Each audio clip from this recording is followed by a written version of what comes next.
That's the recording.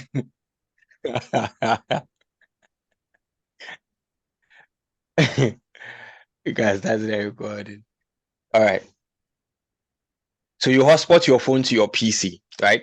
So at that moment, that connection between your phone and your PC is a network. So you have your PC connected to your phone's network, right? If you have, let's say, multiple phones, or you have 3 people connected to the same wireless network, at that moment, all those phones are networked with each other.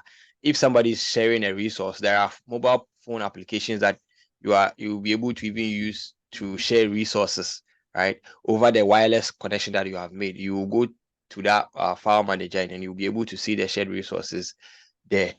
A popular one is ES File Explorer, right? You are able to share files just like you do it on a PC. So when you go to in our various offices, each department, you see some cables connected to the system unit or the PCs, right? Those are networks. I mean, it's a networking of the various computers, and they have a common file or directory that you all access, right? It's by kind courtesy of the networking that has been done. That is why you're able to share common resources, right? Especially one common term when you go to the banks, they have a particular folder that they share most of the files in. So somebody will request for a file, and then he will tell him, their colleague, that check this folder, right? You will see it in there. So it means that he has copied the file in that folder, and it is on the network. It's a shared directory on the network. So connecting 2 or more devices just to facilitate communication is what we call networking. Now, IP addresses. IP addresses are yes, a network driver. Yes, exactly. Yeah, Ellie, so yes, I will share the link with you when we end this call. I'll share it in the chat so that you can also have access to it. Yeah, so IP addresses are like unique identifiers, right? They are unique identifiers for those devices that you have connected on the network. So each device is connected on a network interface, and then it is given a number, right? Just like when you are going to when this Ghana card thing started, you go and form a queue, and then they will give you people numbers. So those numbers are your IP addresses. So anytime you connect to a network interface, you are assigned an IP address. Right? So it's just a unique identifier, and they are what's it called? Is it 4 octets? Right? Those are identifiers, or it's a unique number that is assigned to any device that is connected to a network interface. And the popular ones, you see 192.168. something or something. Most of the times, that's what you see. But this one is an example, 192.0.2.0, right? And each part represents 8 bits. So we'll get into the CIDR notation, but note that each part is what? 8 bits. And the entire IP address is 32 bits. So the entire IP address is 32 bits. So this is 8, this is 8, this is 8, this is 8. And that is 32 bits. And each of them can go from 0 to 255. That is, each octet can go from 0 to 255. So that's 256 IP addresses, because it starts from 0. So the 0 is counted as one IP address. So this one has 256, 256, 256, 256, like that. All right. Now, the IPv4 addresses, IP addresses in its entirety, when it came, the version was IPv4, right? And it had certain limitations, because it goes to what it means is that when it goes to 255.255.255.255, that is the end. It is not able to continue again. So it had a limitation, in the sense that if you get to have a network environment that has a lot of devices connected, it means that some of them might not have an IP address assigned. So because of that, IPv6 was introduced. And with IPv6, each octet, or each place has 16 bits, and I think they go up to 128, right?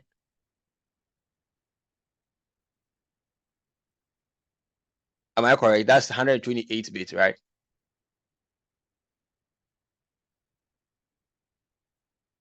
Yes. Okay. Thank you, Kento.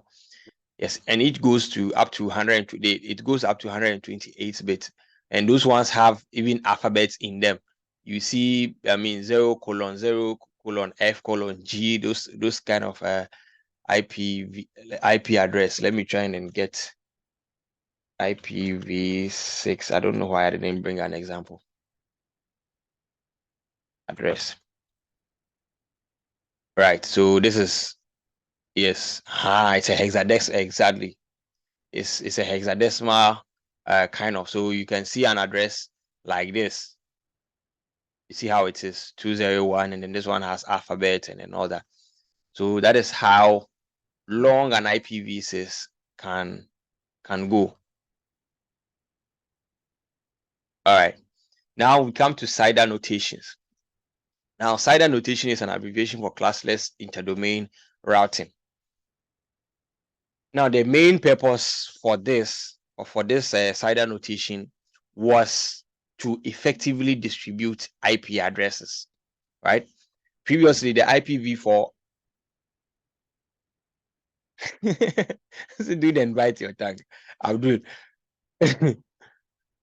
Now, in the previous IPv4 addresses, it was having classes, class A, class B, class C, right? So when you are creating a subnet, so a subnet is just a subdivision of your entire network.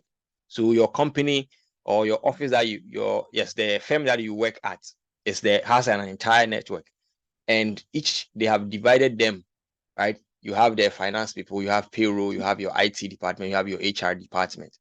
And these people, when you go there, that is a small network inside the company. HR also a small network. So those little departments or those small departments are the subnets within the entire network.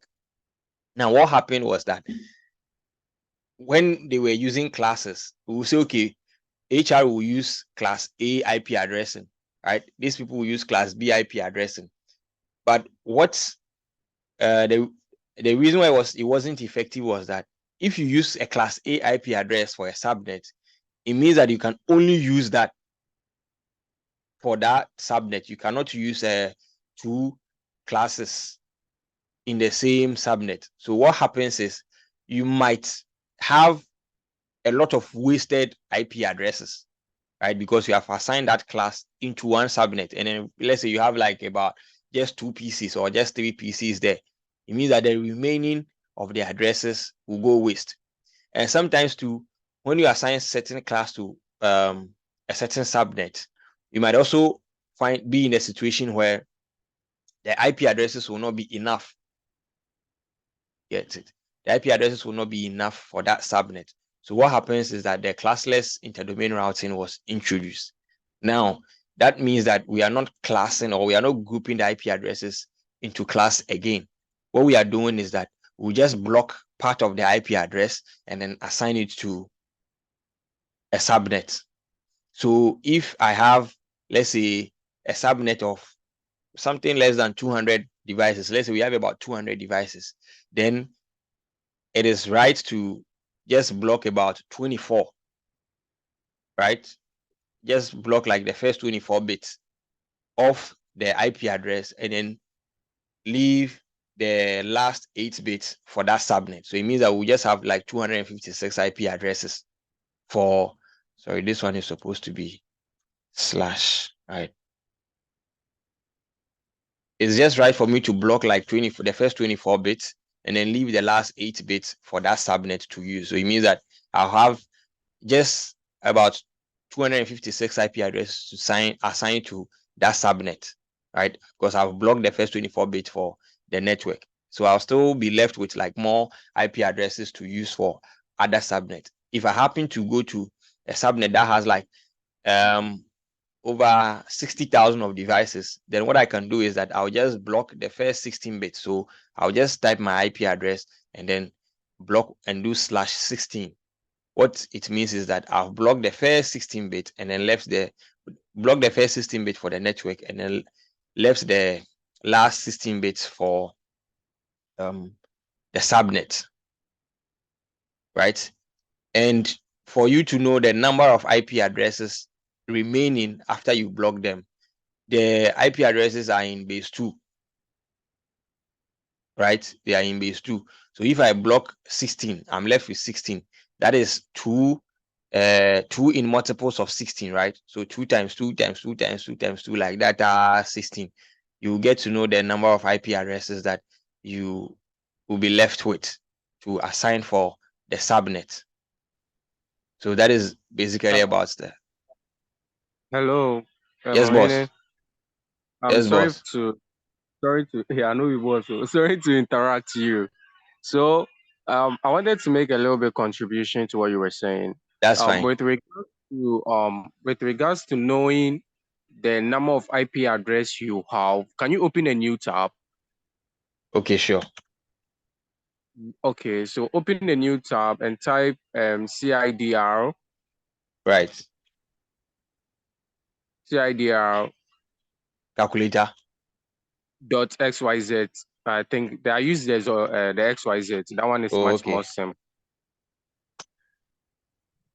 XYZ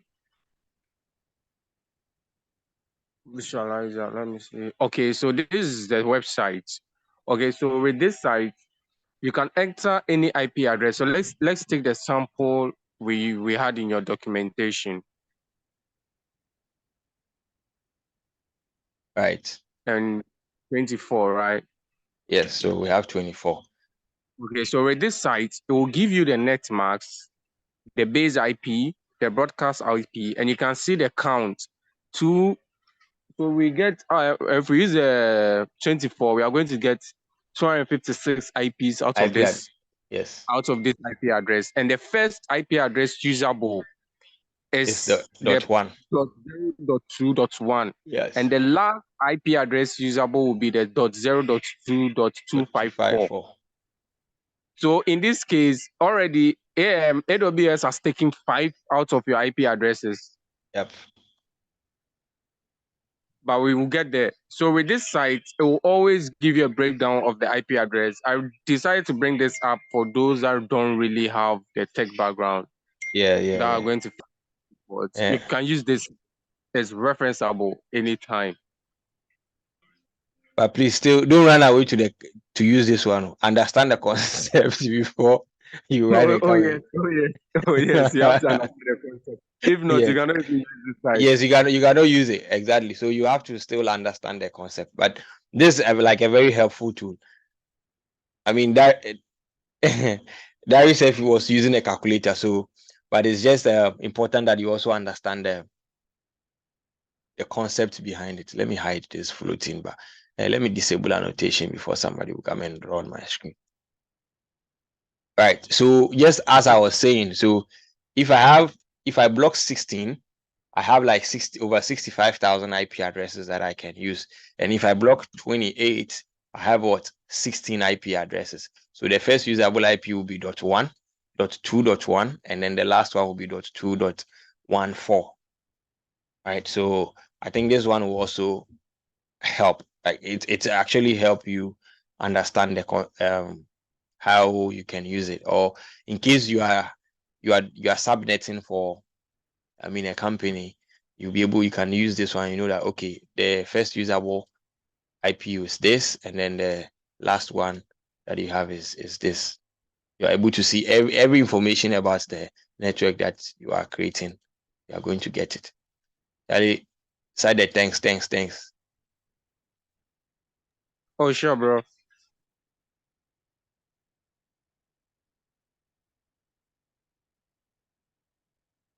All right, so and yes, let me explain.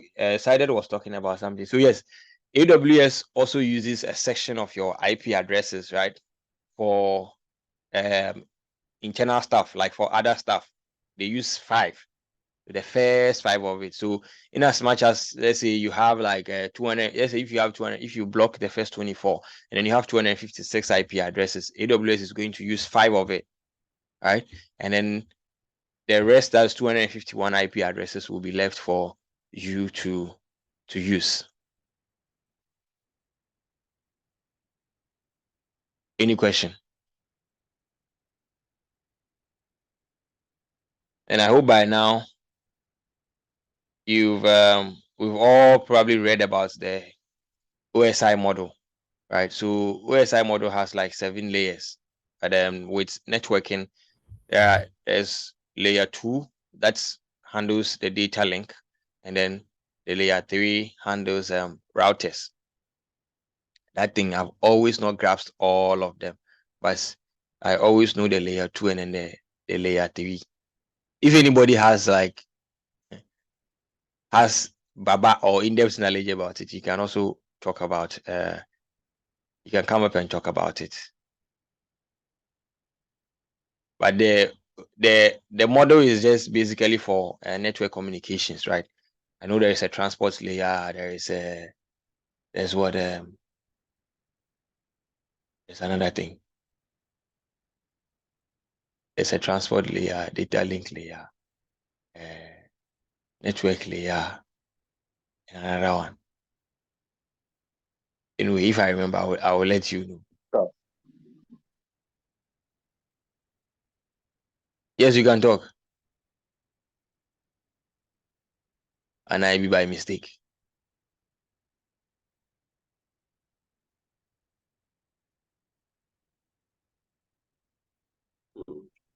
There's physical data link. Yes. And the physical. And one thing about it is when you combine all the layers, the models, it forms a sentence. Yeah. So you can see.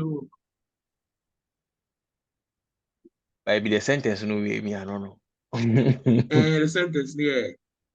Application presentation session, transport network data link, physical.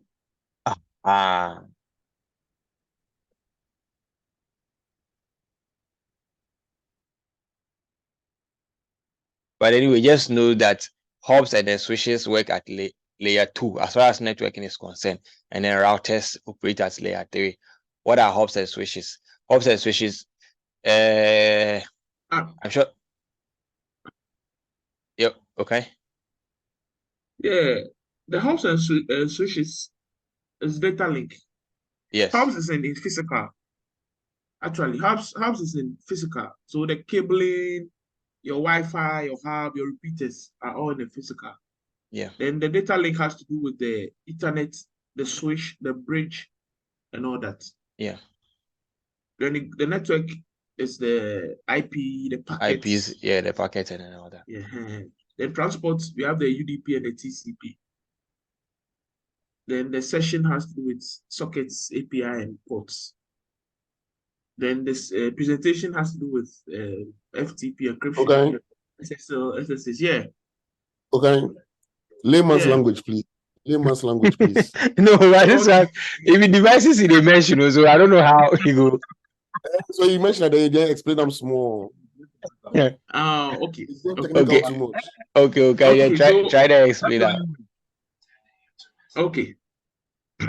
So the physical, what is the lowest part of the model? Yeah. If you should take a network infrastructure, you definitely have your coaxial cables, your fiber, that's the fiber optic cables.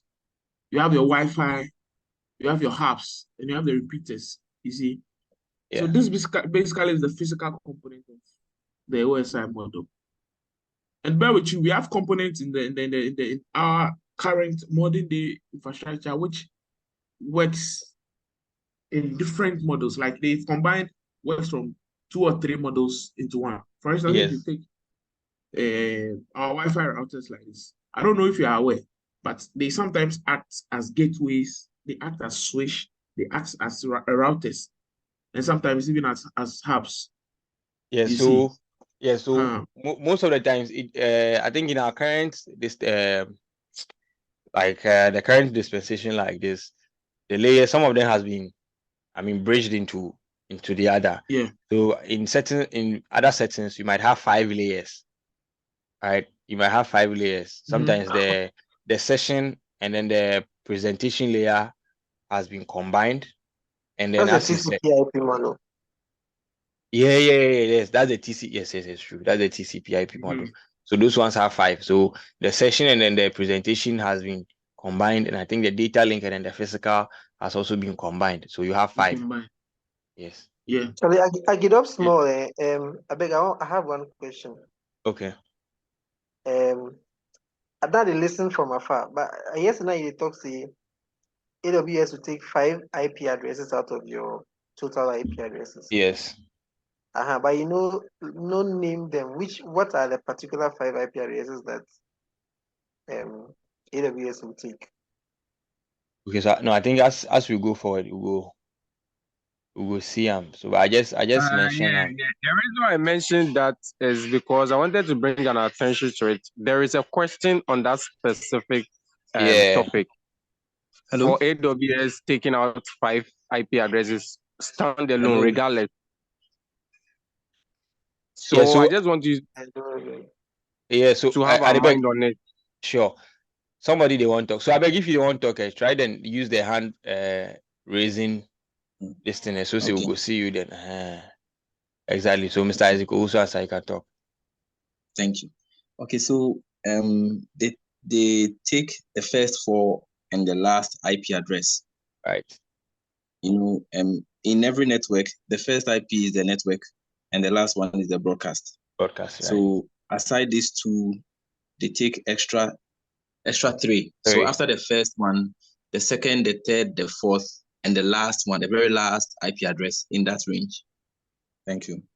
So that was what I wanted to find out, because some people think that aside the network gateway and then the broadcast address, they still take 5 again. No. So it's just an extra 3 added. Exactly. That was what I wanted to clarify so people understand. Okay. Yeah. So Abdul. So AWS take 5. That is the first 4, and then the last one. The first one, right? So if you have 192 dots, so the first one that like there's the dot 0 is for the network, and then the last one dot 255 or whatever you might have is the broadcast IP, and then there is other 3 that is taken for other stuff. Abdul, is it okay?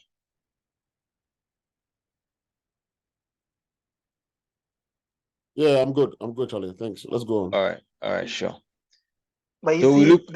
you see when you say other stuff, there are particular things the IP addresses are used for, right?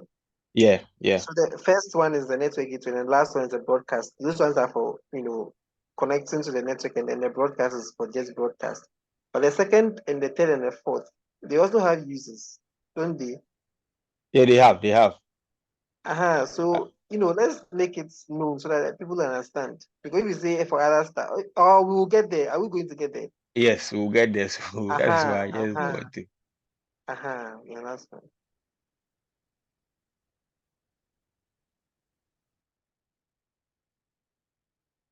All right. Just give me a minute. I want to get the diagram, the table that I did. I did a table. I thought I added it into this one, but it looks like I did it. Yes, so let me get it real quick before.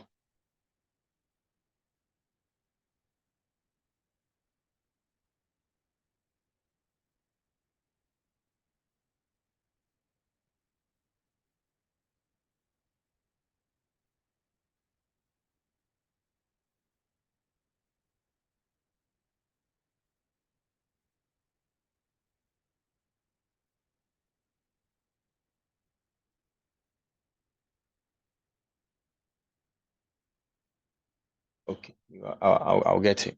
Let me just continue. All right, so VPCs. So VPC or a virtual private cloud is your, let's say your own provisioned section or your isolated section of the AWS cloud. So the AWS cloud is there. You go and then you provision one, or you isolate a section of it for yourself. Yes, the summaries are in the study group. The study group page, and even the main chat, I posted the summaries there.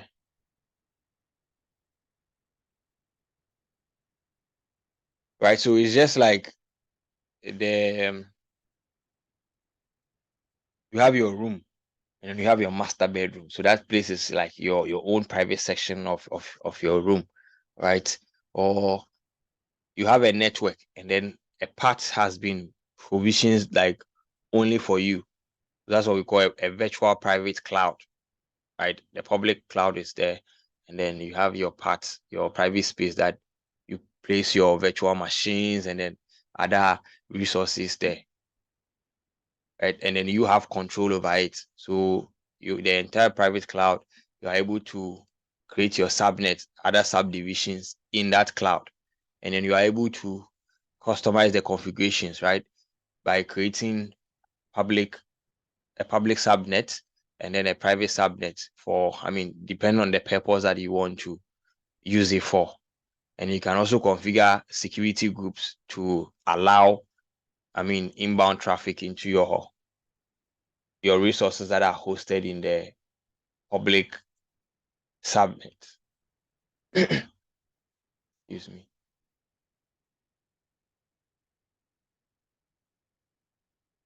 And the VPCs are specific to the region that you created, but then it can span across like multiple availability zones, right? The subnets are public or internet accessible, but private subnets are not accessible to the public internet. You can configure a NAT gateway for your subnet to communicate with the public subnet, right? Or access resources in a public subnet, but a public subnet cannot access resources in your private subnet. So with security groups, they allow, by default, it allows outbound traffic, right? So you are able to access resources from the from the public subnet through a NAT gateway when you have a private subnet. So resources that you paste or resources that you save in your private subnet is only accessible to you. It's exclusive to you and no one else. That is one thing that we should also note, right? Let's look at IP addressing and then the CIDR blocking that you do. So this one, it even happened to me. So I created I think that was last year. I was reading the content on this, and then I was creating this CIDR block thing, because it was very new to me, and I thought that when I create it, I would be able to change it. I was searching all over the internet, like everywhere, watching YouTube videos. And the funny thing is that when I am seeing that, oh, you cannot, right? I saw that you cannot change a CIDR block. I was still finding a way to change it, right? Until I had to accept that, oh, I cannot. The only thing that I can do is to delete it and then redo the whole thing again. Yeah, so I think somebody has posted the IP addresses and then the 5 IP addresses that AWS takes.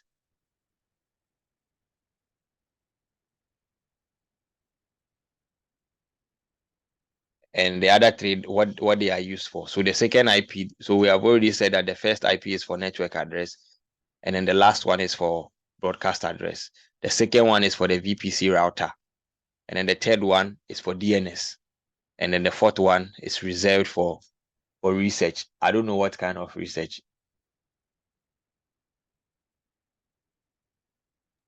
For future use.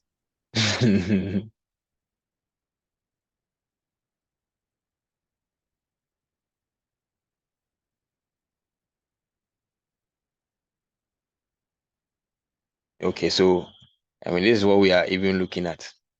So these are the addresses that, I mean, the purpose that the AWS reserve these 5 addresses for, right? So the network, local routing, DNS, future use or research, and then the broadcast addresses.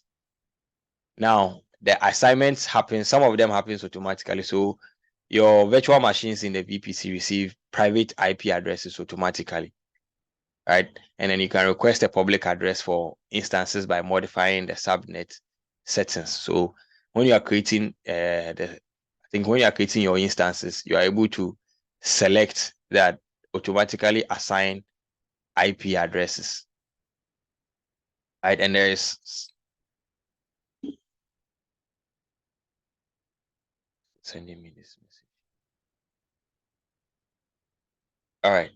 And there is something called an elastic IP address. So elastic IP addresses can be, when you generate it, you can disassociate it and then associate it with another instance. So it's more or less kind of an effective type of IP address, right? So it has the address is at a network interface. So when you generate it, so for example, I think that is what is attached to when you create your NAT gateway, right? When you are manually creating your VPC, and then you decide to create all the resources one after the other.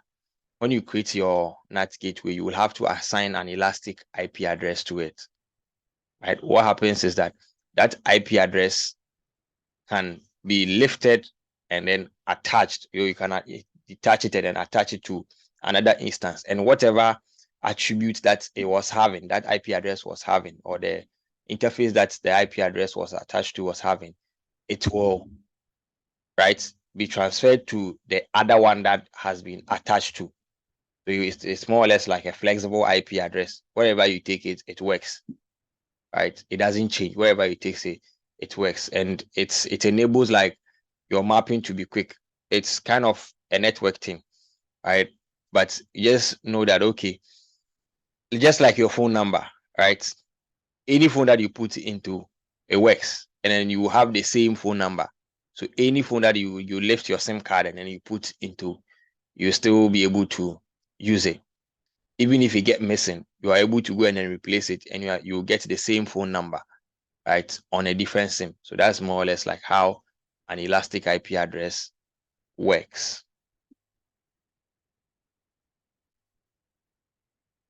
And route tables are kind of I wouldn't want to use the term rule, but it's like a guideline, right? A guideline that tells the network traffic where you should come from, where you should go, and then where you should exit from, right? So each in a route table, you have a destination and then you have a target. So it aids in communication, right? So when you create a VPC, there is a main route table that is created to control like subnets, right? It's kind of provide routing for subnets that hasn't been associated with any custom route table, right? But any subnet that you create must be associated with a route table, and each subnet can have only route table at a time. So it's like a 1-to-1. So if you have a public route table, right, there's a public route table, it has its default route in there to control traffic flow for each subnet that you create, right? But in case you create another subnet, so in the labs, we created one through the VPC wizard, and then we created another set of IP addresses manually. And you can recall that after that, we were to assign these subnet or associate these subnet with the route tables. So the subnets the public subnet 2 was associated with the public route table, and then the private subnet 2 was also associated with the private subnet. Sorry, the private route table. Please, if anybody have question, is a confusion, please raise your hand and then ask, or put it in the chat box. Let's answer before we move on. The networking, yes, we know it's confusing.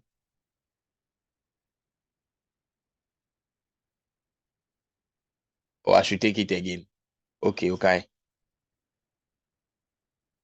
Can you please show the difference, or if the similarities between the Elastic IP addresses and the Elastic network interface?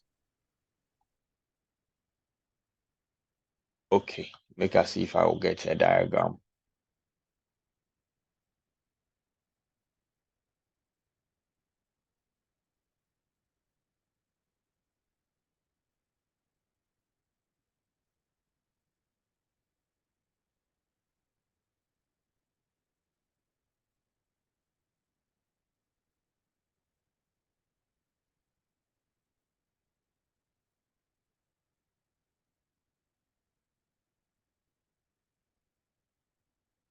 I'm trying to get a picture and then I'll show you. I'll show.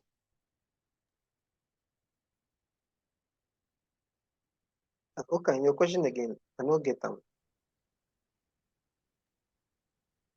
Difference and similarities between Elastic network interface and Elastic IP address. Oh, okay.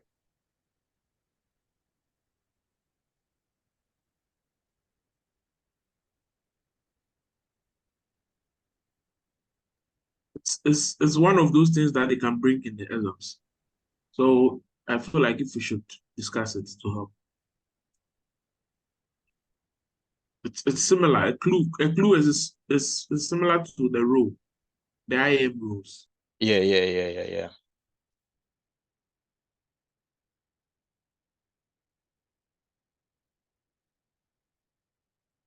Let me just do a quick image search and then I think I can use the image to explain. Right, so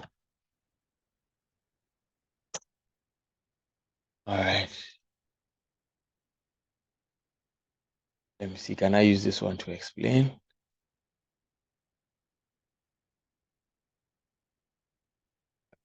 Image.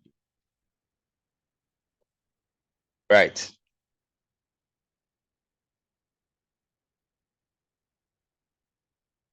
So let's look at this diagram, right?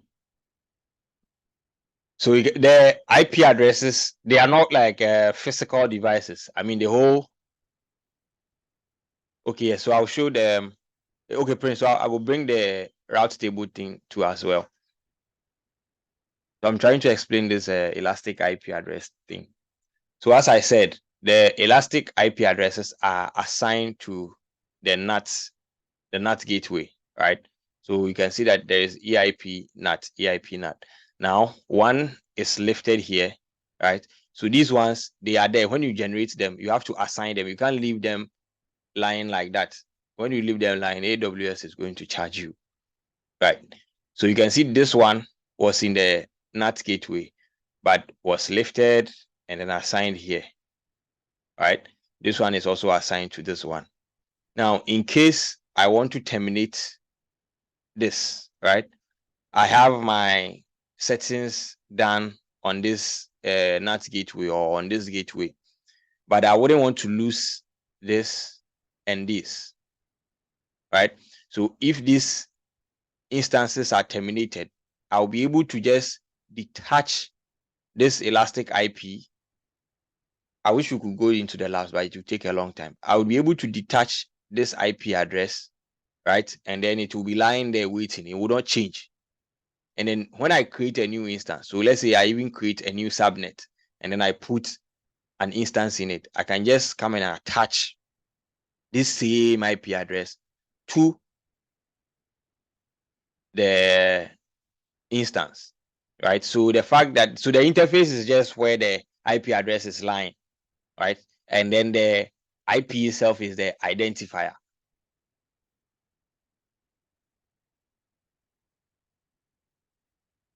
Okay, please, do you understand? So the interface is just like your it's just like your normal network, your NIC interface, right? Your network interface where you connect your cable.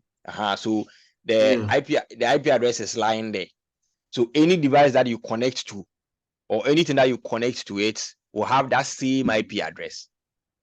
When you remove it, the IP address is still lying there. As far as you are not you don't connect it to that interface, that IP address will be there. You can connect to like all the hubs or the switches, but as far as that interface is concerned, that same IP address is there. So till you connect a device there, that IP address is not assigned. So that is just how the elastic IP address works. So the interface is just where the IP address is lying.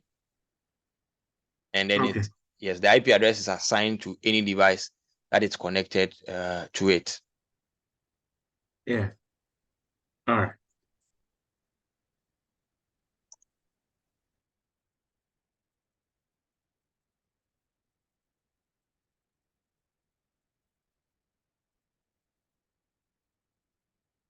Friends, so if you go fit, try and go through the student guide now, then get me a screenshot of that diagram of, okay, I think I have one here.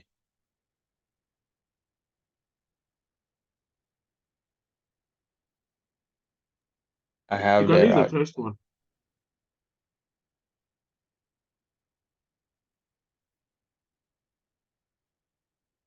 Which one? The one I've opened here? Oh, this exactly. No, yes,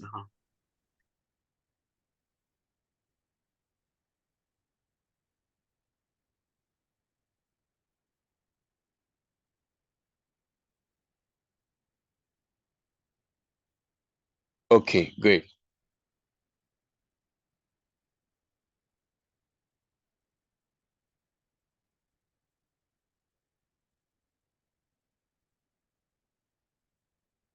I beg, make you all forget about this plenty thing. Let's look at this one. Right. So this is a route table. This is a main route table that is created when you create your VPC, right? And you can see that this diagram has two subnets, right? This is the public and this is the private subnet. Now look at the main route table that is here, right? The destination address is the network, right? And this one is only for local communication. So for the VPC to communicate for the subnet to communicate within its environs, right? And there is a virtual gateway, right? That is 000 through the public. So when you see this address, this is a public internet, right? This is an internet connection. So this one is enabling the private subnet to communicate through the internet, right? It is able to access resources from the public subnet through the internet, right? So this is just the people come join the meeting, they send me private messages. What make I take them? I can't join the make I send link to you. You can't turn trouble.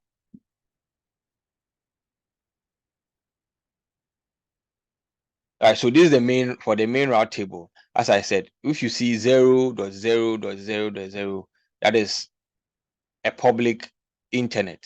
And then the target is just where to access, right? I mean, how do I put it?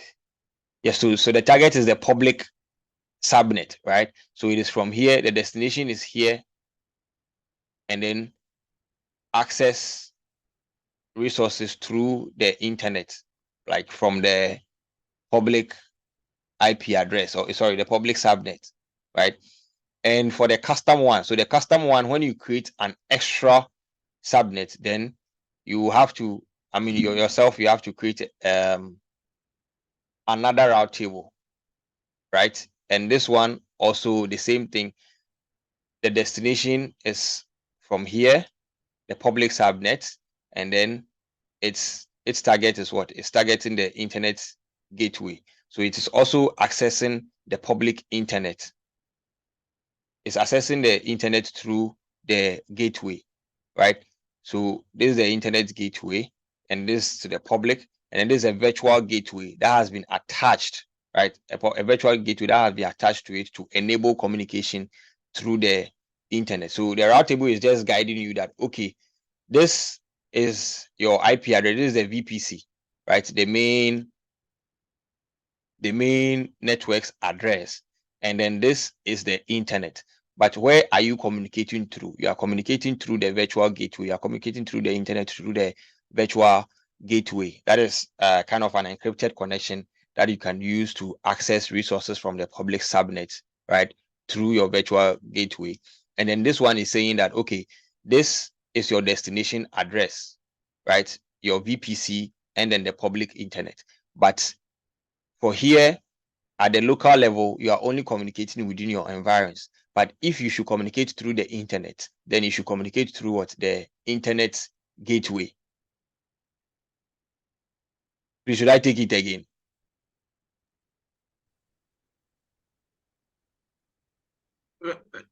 Should I add up? Or Yeah, you can add up. Okay, I beg wait. Make Prince has raised his hand, so. all So I right. should say he can't talk what I can't talk. Okay, then But can you talk first? How can you talk first? Okay, so if you check out the orange boxes at the top. You can this orange boxes can be instances running. Yeah. And they have attached an elastic IP, which is same as public IP, to these instances. So the first box has .1, the second box has .2, the third one has .3. Now, when you come down here, there's also a VPN only subnet, which is more of like a private subnet. Private subnet. And it has a database This service. subnets exactly could be other resources. For instance, let's take it that there are also EC2 instances running here with resources on them. Yep. These instances, EC2 instances, are on what? A private subnet, and they are being connected through a router. Yes. Here, a router to the what? The public subnet. I hope you get me. So now this EC2 instance is running on the public subnet. It's available over the internet. So if you should come to the custom route table, you can see that we have the IP at the top there, that the destination, which is local. And down there we have the 0.0.0, which is the internet. Yes. And the target is what? The internet gateway. That means direct connection to the internet. And if you should scroll down to the main route table down here, you see, you also have 0.0.0.0 here. But there's a what? A virtual gateway. Sorry, a virtual gateway. I hope you understand. So the route table more of summarizes where the traffic is coming from and where it's going, basically. Exactly. So exactly what I knew he was going to say all of that. So in addition to what he was saying, you can see that the virtual gateway here is only for the VPN connection and not the internet. Internet, right? So it's routing through. It's a VPN only subnet. So if anything at all, it is only going to the customer gateway, which is probably a corporate network, whether it's for resources or some sort of internet or whatever it is over there. That is where it is headed to. So not necessarily public internet. So that is what I wanted to add, because it's a VPN only subnet. Yeah. So if he wants to access the internet, he will probably access the internet through the router to the public subnet. So the VPN uses the internet to transmit whatever resource it has. Yes. So you might think it's the internet, but it's being tunneled. It's more like in a capsule. So if you don't belong to that particular VPN, or you're not a member of that VPN, there's no way you can have access. Right. So you can even check the line. So I think that is why they've color coded it. So if you look at this one, you can see the lines are blue, and then it comes through the router and then goes to the customer gateway, right? And then if you look at this to see, these are the green ones. It comes to the router and then it goes to the internet. So you can see the green lines here. Yeah, and I think Jason Tone has made a very short point. Virtual gateway for private connection, internet gateway for public connection. Public connection, exactly. Yeah. Right. Yeah, and so also the elastic IPs, the three over there, that's like Kwabena said earlier. If these instances are terminated or these web servers are removed, these elastic IPs will still be there. Any instance that is spun up again over there will pick one of them. Yes. So that is just to explain what the elastic IP is.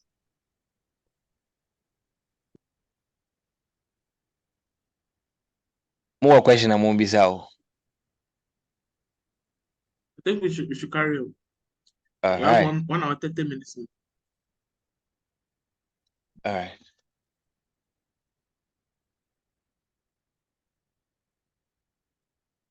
So we look at networking through the VPC. So I think we have explained the internet gateway. The internet gateway is to allow internet connection, right? Your VPC to communicate with the internet. The NAT gateway enables, private instances in the private subnet to connect to the internet while preventing inbound connections, right? So you create the sub gateway, and then you create the NAT gateway, and then you attach it to the public subnet, right? And then you update the route table of the private subnet to direct internet bound traffic through the NAT gateway, right? So just as I think Prince said, right, that if you would want to communicate with your on-prem resources, right, but you want to use the internet, then it has to still use the internet that the public subnet has, and then you use it to call. So it's like you are not going to the public internet per se, but you are just taking advantage of that internet connection to communicate with your on-prem service. And it's also one way. Yes. That's just, yes, it's one way. So traffic doesn't come in. It's only you going out, accessing the resources outside, but the traffic doesn't come in.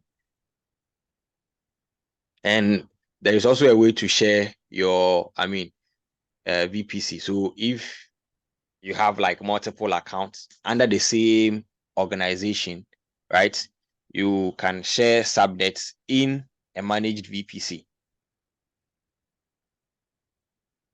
right? So there is, since we are under the same account, we are under the same organizations. As far as we have access right, we are able to create applications in the shared subnets, right? So for example, the public subnets, Department A spin up one EC2 instance for their database services. Department B can still spin up another EC2 instance in the same VPC, right? For maybe hosting a web application or that sort, right? As far as we are under the same organization, we are able to share one VPC. I don't have to create one VPC for myself and then create engine, all the must-haves left or what?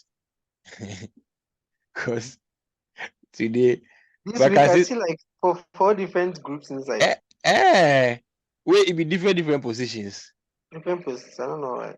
Like there's like sex squad.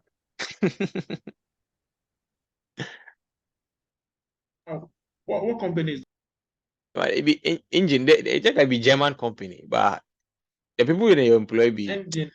The filling station, the petroleum guys. No. Me, I hear of them last year.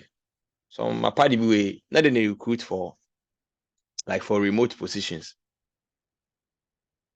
It be tech company. Yeah, it be tech company. They no be petroleum people. But then they are not Ghana based. Oh, okay. Yeah, they are not. Okay. Because I know of engine. There's engine. Yeah, this one be INNGEN also. All right.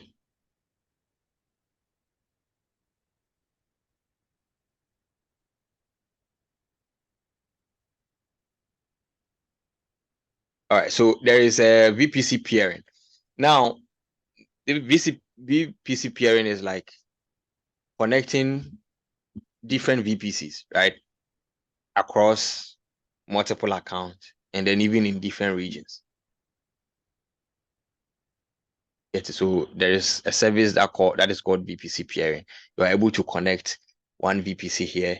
So Prince has his VPC in, let's say, what's it called? London, right? I have mine in Virginia. Okain has his in Ohio, right? Through VPC peering, we are able to connect, right? And then make it look like we are on the same network, right? We just use VPC peering. But then the limitation is that in every VPC, we need a VPC peering. So if we have 10, it means that we need what's it called? So the fact that I have a VPC peering between I and Prince, right? And then let's say Prince also has a VPC peering between him and then Okain. It doesn't give me access to Okain's VPC. It doesn't connect me to Okain's VPC. I need another VPC peering connection between mine and then Okain's VPC. I hope that is making sense. That is what VPC peering is. So AWS also introduced another service called Transit Gateway. So the Transit Gateway was brought to is it curb or yes, take away all these numerous VPC peering connections. So there is a Transit Gateway that is in the center. Prince connects to it, Okain connects to it, and then I connects to it. So as far as we are all connected to the same Transit Gateway, we all have access, or we are able to share, resources together. Please, I hope that makes sense.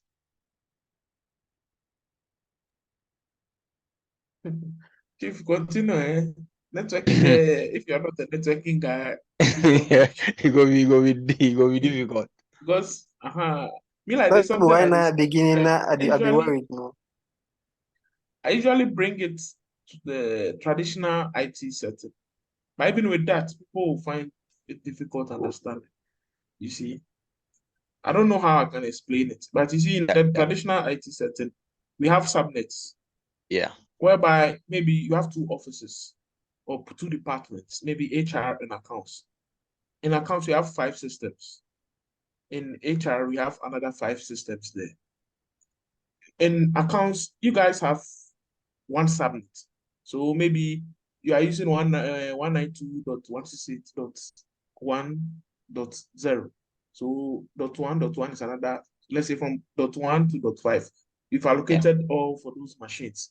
And the guys in HR are also using 192.168, but a different subnet, maybe .2, .1 to 5, that range. You see? Now, if you want to share, maybe you have a network drive and you are sharing that network drive. That means those in accounts can access that one particular network drive in their office. Yeah. And those in HR also have their network drive. None of these systems can cross account to HR. Neither can HR system cross into accounts. Because they are on different networks. You see, now there's an instance where these two networks can communicate. Maybe you want access to HR's network drive to pick maybe a file or a folder. You can do that through a router or a gateway. So here's the case where those systems can be configured so that if they want to if you make a request to an IP outside their subnet, they'll first scan within their network. If they see that no systems here are on that particular network, then it goes to the router. Then the router would go into HR's department and then broadcast that, look, we are looking for this particular file or this particular machine. Then they would receive it, then the system would bring it through that same channel. So if you should use this example for the VPC peering, you can see that even from the diagrams when we were learning, there's something like a router in there, like an inter-regional VPC peering. There's something like a router in there.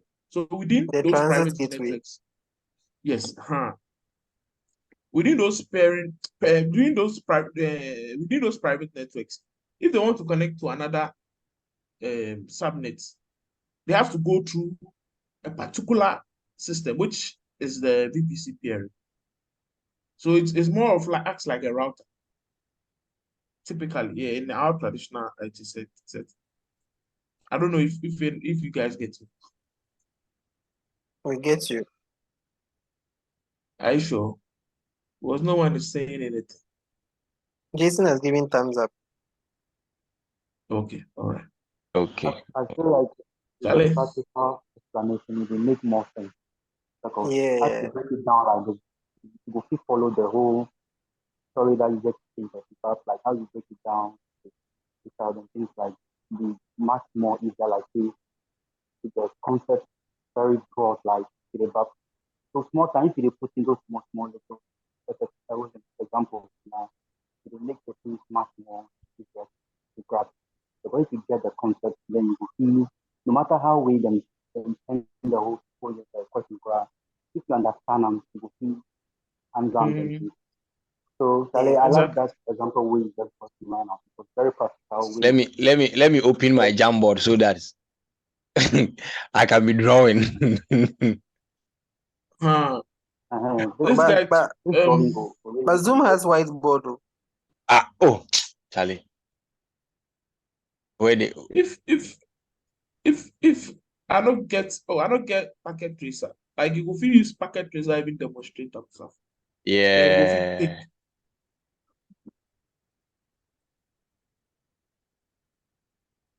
I want to install them like Charlie, 3 weeks your Jamboard that all we should be. Daddy, I think to somebody. Let me just clear the frame. Okay, so this is what we're explaining. So we have HR here, right? And then there is account here. That is their subnet, right? And there is a resource that they all have access to, right? And these people also have a resource that they all have access to, right? But there is a point where HR want to have access to, let's say, a particular drive in this in the accounts, what's it called? In the accounts drive, right? There should be a connection that connects them here this way, right? So that they will be able to get access to that. Now, let's say there is another department here that is also like shares connection with this one. In as much as the connection is this way, these people does not have access here, right? You need another connection between this one and this one for them to communicate. That is like the basic concept of VPC peering.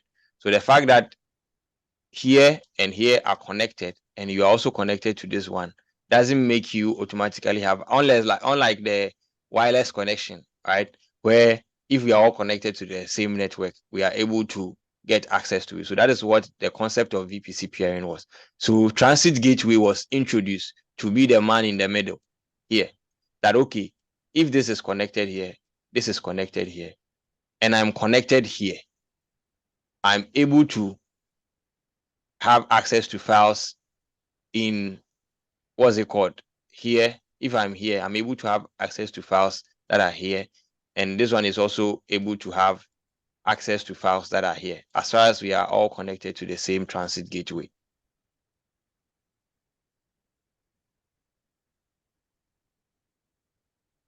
Abi, we are good. Yep. Right.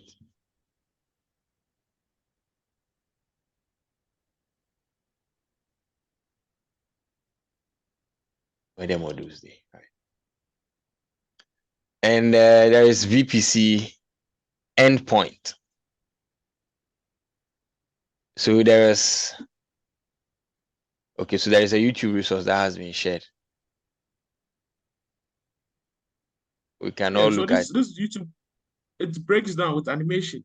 It explains what subnet actually is. Yes, With okay. diagrams and animation and all of it. It's So, almost the 17 minutes.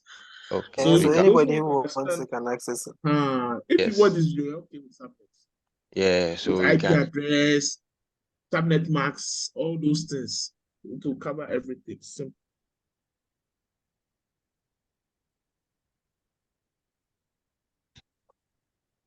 So don't make you know my way. Sometimes the technical terms it's difficult to break it down, but we they try. Charlie, You know, is you. Networking I can tell you some way. oh Charlie, talking the sweet. There's be some way. Me, it never be difficult give me, but well. No, it's like no be you difficult explaining the thing. thing to somebody makes it look like it is some way. Yeah, it takes another level of skill. Actually, Aha, when the true. video I post, the guy has that skill. He will break them down for you. Then you can say, yeah. Yes, the Is it configuration. the configuration Be the tricky part. Share if you're understanding how the networking works, no be tricky. How much more configuration? Maybe That's I the not cloud give you any computing. questions concerning this one there. Oh No, no, for the never. for the practitioner, they no go give like deep. I mean Mm. them now, like just based on how they explain it. Okay, AWS uses this for this and then this for that. Like you just have to understand what it's used for, and then Configuration can be Yeah. used with you use what Mm. Bluetooth. Bluetooth. But luckily for us, most of the questions were one like They're not go fear actually Yeah, no go because fear. someone they networking, want to how to networking. do this, someone they want this. So they take the promote them a brand and things and everything about my services them.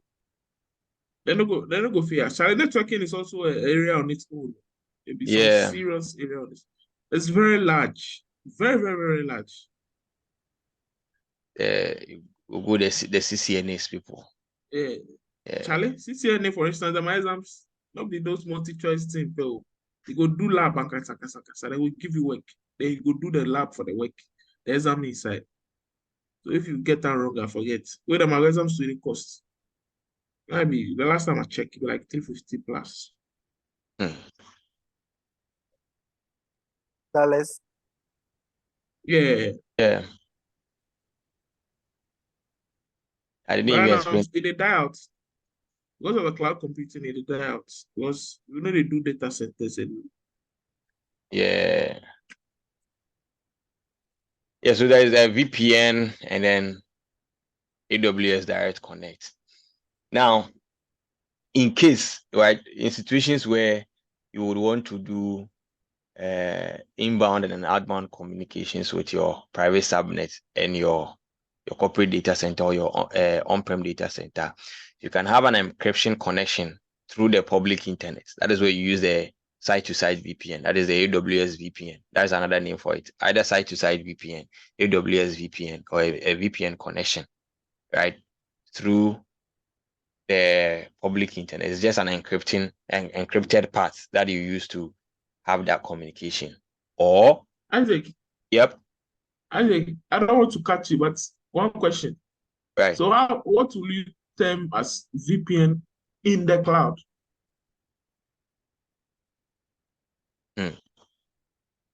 Is it Let me let me find an elementary word then.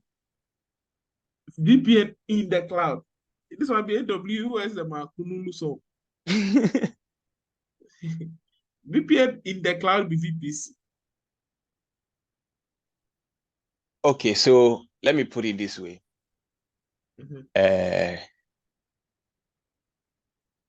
Yes. So I was on a project with ECG some time back, and then we had a system that we used to monitor like the power stations. Now you have to be in the ECG offices to be able to work, like connect to the system. But in case you are outside the premises, and then you are outside the premises, and then you still want to connect to the system, we had devices that has internet connection, right? But it has been configured with, all the IP addresses and then all the APNs that we need to have a communication with that power stations monitoring system. So you connect it to your PC. So that's the VPN. You connect it to your PC, and then you connect just like the normal modem software, right? And then you connect. Immediately you connect, you are able to access the system, right? You are able to access the monitoring system through internet connection. And then we had another device that only connects you, but it doesn't have internet connection. So when you connect that device, you are not having like internet connection at all, but you can still access the power station system. So that's acted like the direct connect kind of thing. That one, it was just a small wireless device. You connect it, and then immediately it even opens your browser for you, and then immediately you type the system's IP address. You are connected to the system, and you don't have internet connection at all. You can visit Google; it will not work. And then we had our normal modem that had a SIM card that was given to us, that we put it inside the modem, connect through the internet, and then we are able to access the system whilst we have internet connection at the same time. So you're actually allocated with a private IP. IP, exactly. So all other systems on a particular network will share one subnet. One subnet, exactly. Yeah. So what I was asking, you see, the VPC, is more of like a VPN in the cloud. Yes. And the VPN connection, or the AWS Direct, is what? VPN on the cloud. Charlie, don't confuse us. So somebody would knock you for that. Don't confuse us. You see, I'm not confusing you. At the back, there's a security question. Is it security, the responsibility, shared responsibility thing? No. So security in the cloud be for AWS, right? And security on the cloud is for the customers. So I'm using that. Wait. It be in and off or off. on? In and off. Security of the cloud. And then security in the cloud. In the cloud. Yeah. You don't get on. Security of the cloud. Yes. Okay, relax. Security of the cloud be for AWS. And security in the cloud be the customer in responsibility. Okay. So now make your points and then make your points, make you understand. I make sense. You say, so right now, if you want a VPN in the cloud, you'd have to use VPC. I hope you get me. Yes. No, you have to use like the site-to-site VPN. Site-to-site VPN. Yes. No, in the cloud. Yes. Then a VPN off the cloud. Yes, off the cloud. You use the direct VPC. Connect. Yes. All right. Okay. You move. Somebody did this. Hope we have all submitted FIS. Yes, I beg. You all here. You submit your FIS milestone. I beg. I know. I don't do. Oh, but there's no problem. Like if you do, there's no. Yeah, you go feed them later. Yeah, I go do them later. Yeah. There won't be any problem. People just wear them high. I will do them later. Yeah. So let's use event attendance, for example, right? So you see, there are people who pass through the main gate. Like there are people who are VIPs that still pass through the main entrance gate, right? So we can call those people like a VPN connection. They are coming in and security. Hey, give away priority. and then they go. And there are people that you don't even see at the main entrance, but you go there and they are there. Like they have their own entrance that they use. Right? That is more or less like direct connect. On Oba, only checkpoint, and I say BBS, just like how presidents travel, right? While people are doing their check-ins and then all that, the president has a priority service that he uses. I think the other times if where somebody was making an example of the president addressing the public and then the slaps all come inside, you know. Yeah. So that's basically it. And there are VPC endpoints, right? These it allows you to have connections between certain supported AWS services, something like the Amazon S3 and then the DynamoDB. So it's like there's an extension for you to connect, right? These separate services. You know that these S3 buckets can be created without necessarily attaching it to an instance. So in the situation where the S3 bucket is kind of outside your VPC or somewhere like that, you are able to use the endpoint gateway to connect to those buckets and then the DynamoDB as well. So it's also a service that supports this kind of thing, but not all the services are able to connect through the endpoint gateway to your VPC. So let us also take note of that. I beg, come and give me the VPC endpoint. All right, so let me find a real life scenario. So yes, the other time I used Bluetooth connections, right? Let me use, so you see in some settings, you are not able to attach, you are not able to connect USBs, pen drives to the PCs. Like the configuration has been made such that you can't connect pen drives to this. Yes, it's been disabled. Yes. But in situations where you will have to transfer data to a certain hardware, there are provisions that has been made. You still will not connect through the USB.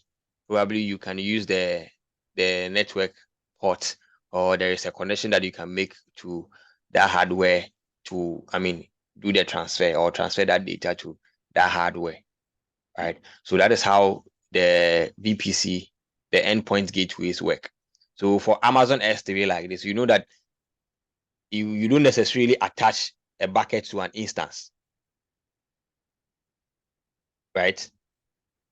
So you have your buckets elsewhere, but you would want to connect them to your VPC, right? You probably want to connect it to share. Let's say there is an object in it that you want to move to your block storage that is on one of your instances. You do that connection through an endpoint gateway. So that's the endpoint gateway is attached to the VPC itself, and then you connect. Let me try and then get a diagram so that we'll use that one to also explain. So AWS endpoint, it's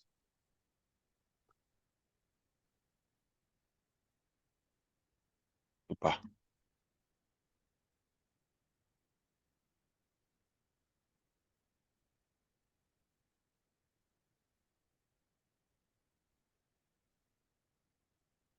Awesome. I think this one will work.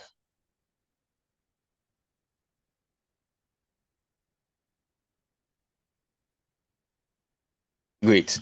So you can see that we have an Amazon S3 bucket here, right? We have an Amazon S3 bucket here, and we have a VPC here that has applications in here. Now, these applications have probably, let's say, read or write access to this S3 bucket, but these S3 buckets are not directly in our VPC. They are outside our VPC. Through the endpoint gateway, they are able to have connections to this S3 bucket. Right? So that's basically the purpose of the endpoint gateway. So you can also have a DynamoDB service resting outside the VPC, and through the endpoint gateway, you are able to have a connection to that DynamoDB. So we know that DynamoDB is also a database service, right? So your web application here might probably be accessing objects like images, like videos, and then all of that. And then it is outside your VPC. So you attach a gateway, endpoint gateway to the VPC, and then through that, it will be able to connect to your S3 buckets.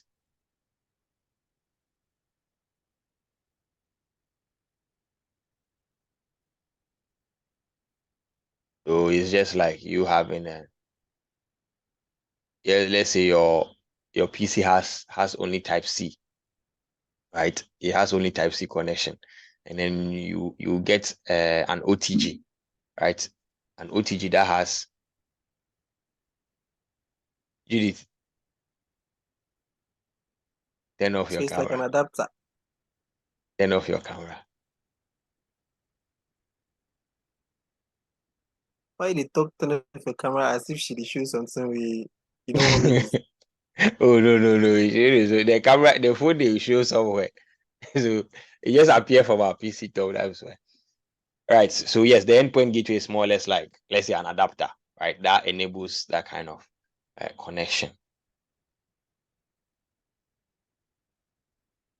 And there's a private link, right? So the private link kind of adds another layer of security through your endpoint gateway connections, right? So it just allows a secure flow of traffic. So it just adds another layer of security to the VPC endpoint.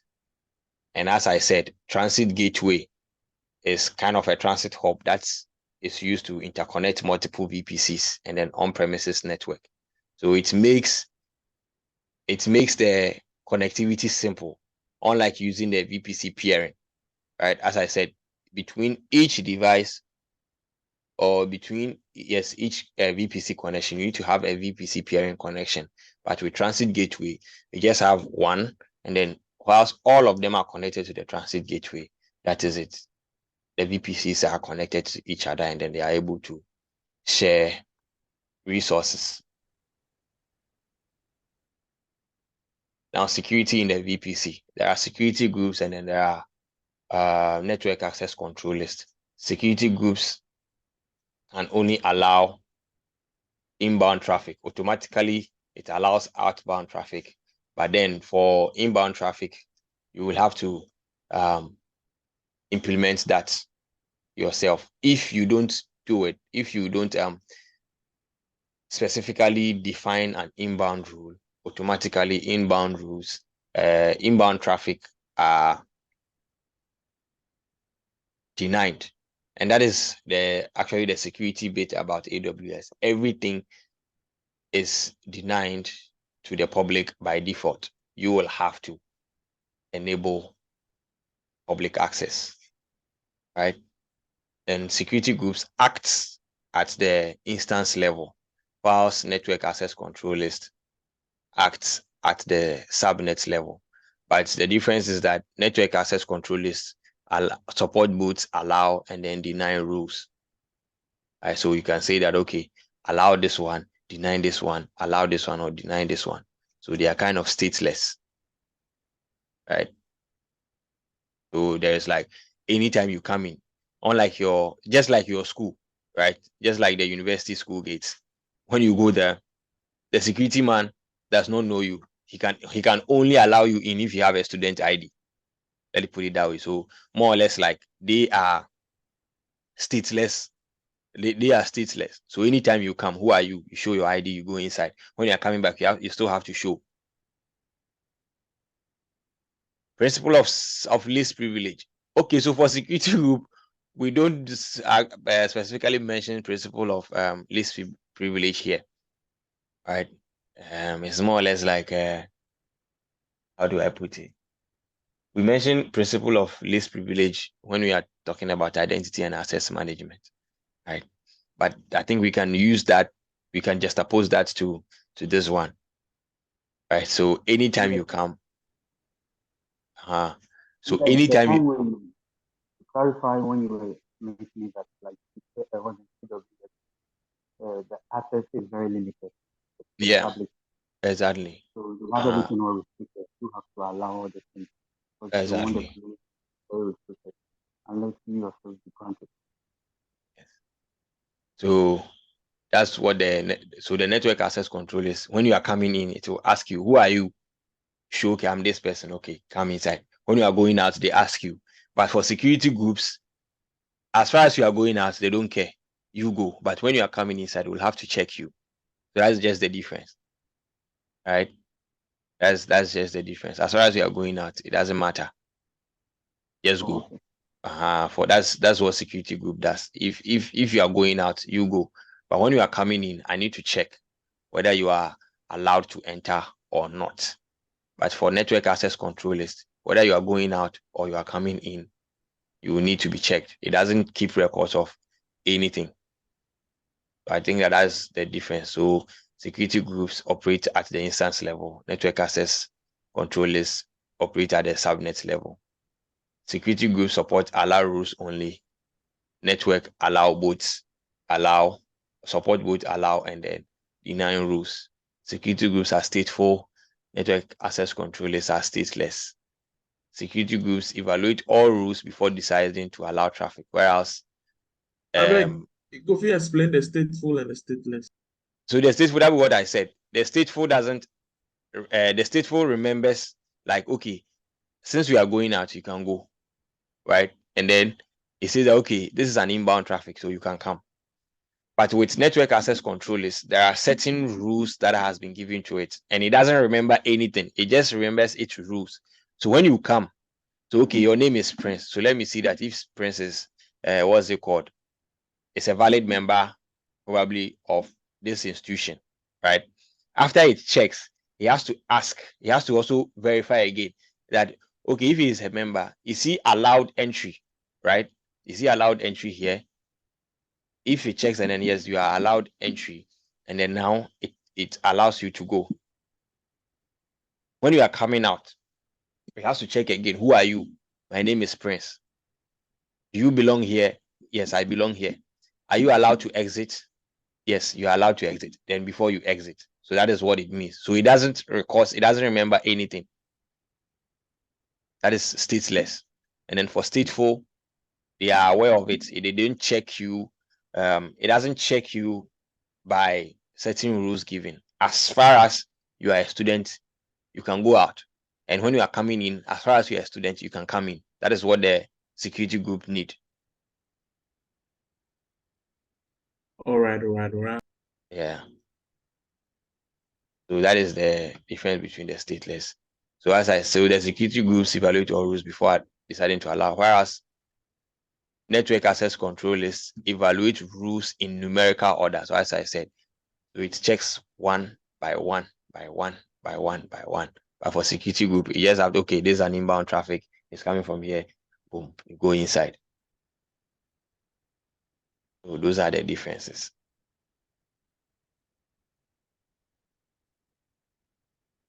And there's Route 53. So we are talking about all the network things. So Route 53 is just like your DNS, right? So DNS is just like your phone book.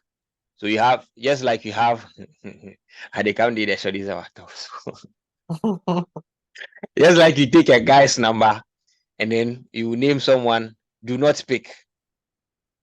Talkative. Talkative. All those things, just like how you name our phone numbers. So it's like that service that translates the phone number. Hey, you didn't say ignore. Ignore. So you people have ignore or Indomie. Pizza guy. Pizza guy. Oh, nice. So that is just what the Yeah, the so DNS. I don't want to add up. Yeah. I don't want to in the real world scenario. You see, all the websites we are visiting, Facebook.com, Google.com, and whatnot, they are actually IP addresses. Yeah. They are actually IP addresses. And if you should know the IP address and punch it in your URL bar, it will take you to wherever you want to go. Yeah. But So here's a case where you can't store IP addresses in your head. mind. For instance, if Facebook is 10.2. .100.97. You can't keep this in your mind if you want to go to Facebook. So usually DNS server or DNS server, as you know, the domain name server, it usually converts the URL or the domain that we know, facebook.com, into the IP that we can't associate with. So if you sit behind your machine, for instance, and you type facebook.com, your machine sends a signal to a DNS server. Usually, well, the internet, you have every region in the DNS server that is closest. So there's data being transmitted from your laptop to that DNS server. And the DNS server will look for, okay, let me go to my system. Okay. So facebook.com is 10.5.2.97. Then it relays that IP address back to your machine. Then your machine is able to view the web page. So Yes. basically, that's what DNS does. So for example, this is Google's IP address, right? 8.8.8 and then 8.8.4.4, and this is their IPv6 address. Now, it will be difficult keeping these numbers in your head, right? So, for example, if I so if I should punch 8.8.8, it should open this thing for me, if anything. But I should add something. Yes, google.com for me. But I should add, I think, is it that HTTP something, right? Or if you like, you can even ping. Yeah. From your command line. Yeah, there's a security feature. They don't want you to use the IP. They don't want people to use the IP, so yeah. So there's what do you call it? Oh, I forgot it. There's a technical term for it. There's a server there that receives the traffic, inbound traffic. You can only ping it. Skims, then it drops. You can only ping it. Yeah, you can only ping. Yeah, I can only yes, I can't miss it. Right. So that's basically, so that is the service that Amazon is calling it Route 53.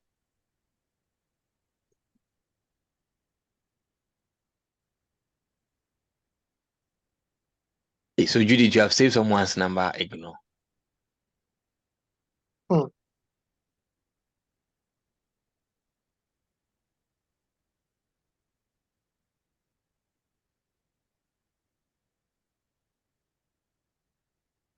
Right, so it's also kind of it more or less like works with load balancers, right? So it also routes users based on the readiness of the server. Somebody might ask, so what is that difference? What is the difference between I know they worry. Somebody can ask, so looking at this, if it also routes traffic based on, the geographic location of users, right?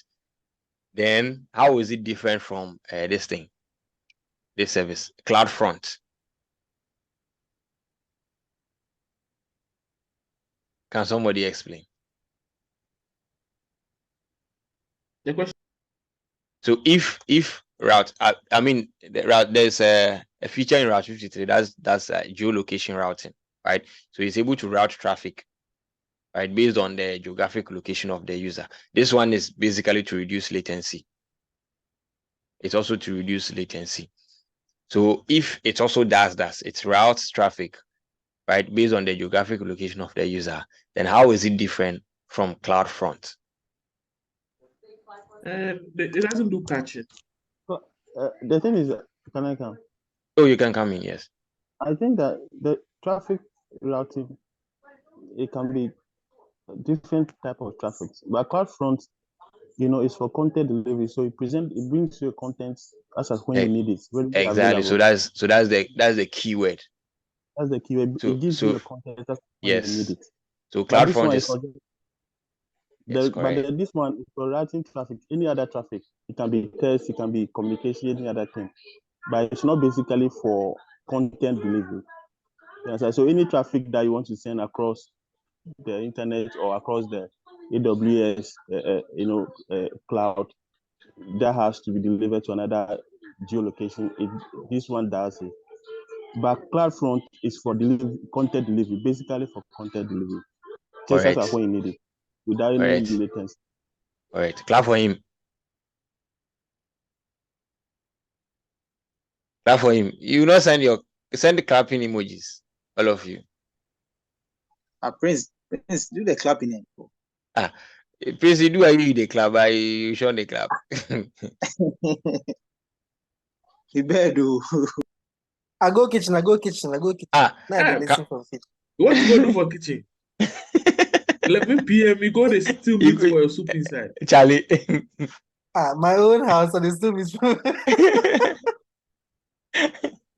Maybe if your own soup, at least you plan to chop and brew. 11. I drink water. Come on for that. Yes, Josephine is also clapping. Good. Yeah, so CloudFront is. Charlie, almost could do roll call. If they mention your name, where put emoji, and I miss in bed. In bed, then we go come out to you. Oh, with the bag. I better continue. Some people they listen to him in their dreams.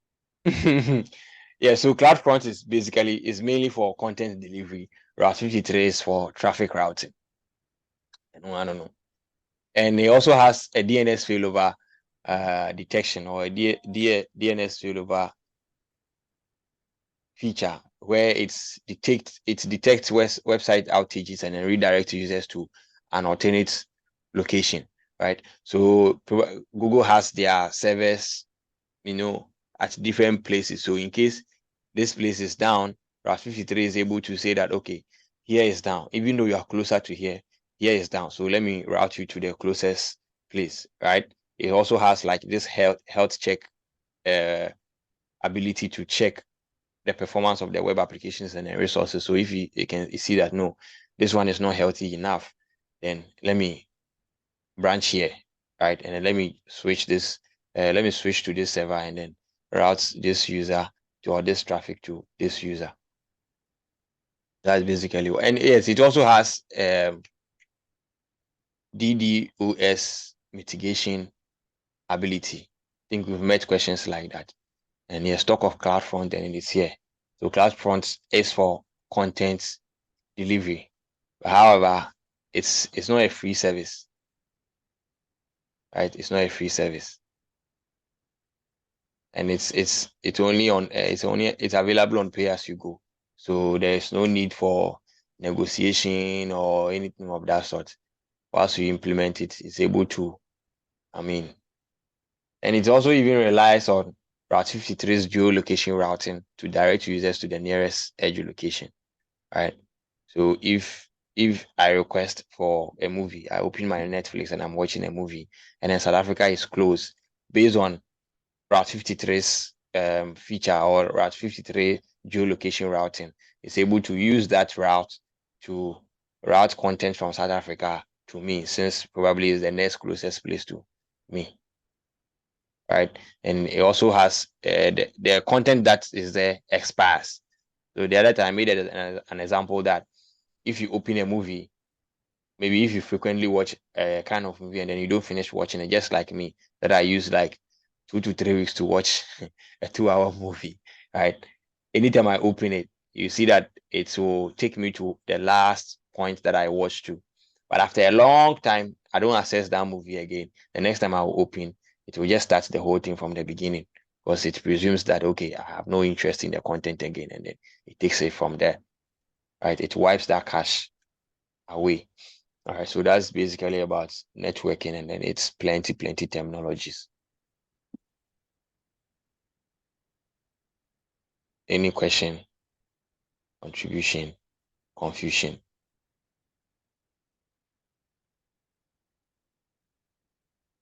God Monday The here. contribution, who knows? Is there? Are they, bro? Great.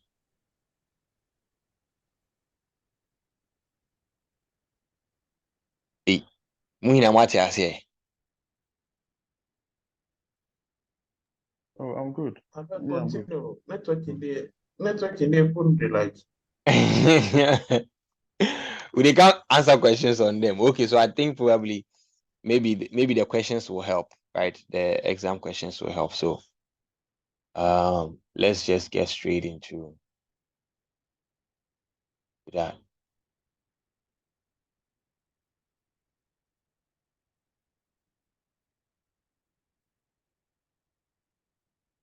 Good. So today we are looking at technology.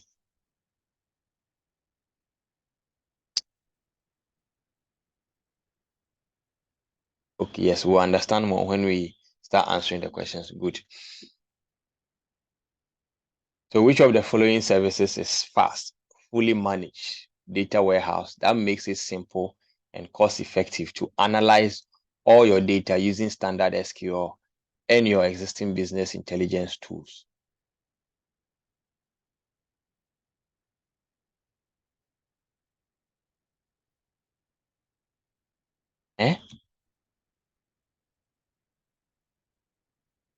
Says Redshift. Hey, the answers are not coming on. Please, we are I 29. bet two smoke will go. Two smoke will go. It's chill. Okay. BI, no. What is BI, no? Akim. Okay, so Business intelligence.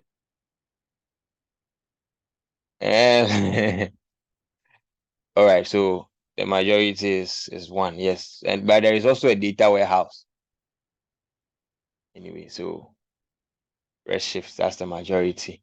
So which of the below terms represents series of edge locations plus information about how you want content managed as part of a CDN? That's a content delivery network. Wow. Which of the below terms represents a series of edge locations plus information about how you want content managed as part of a content delivery network?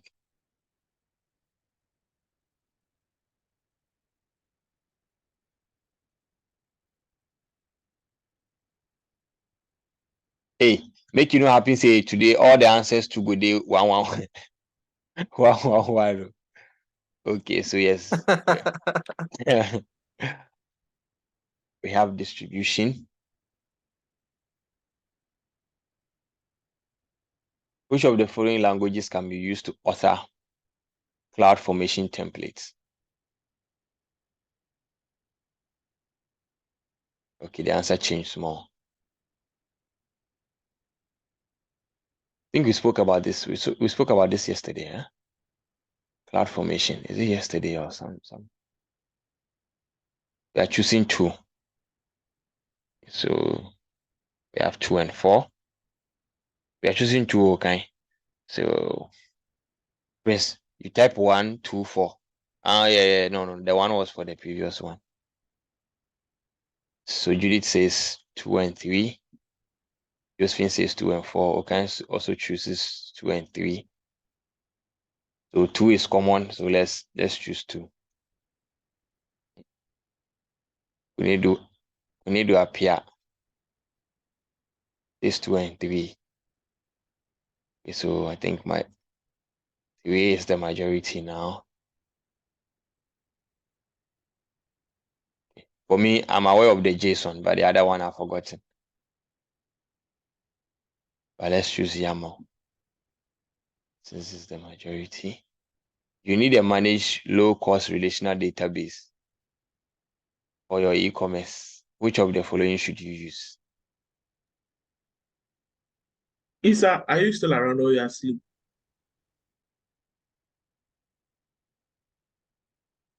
I'm not sure say they're around. So you need a managed low-cost relational database for your e-commerce store. Which of the following should you use? We have 111. Today we no go check. If we have someone, we'll go. Amazon VPC. Continue the sentence. Offers several layers of security controls. Amazon offers all of these features. affords you complete control of network configuration, allow you to build a private virtual network in the AWS cloud.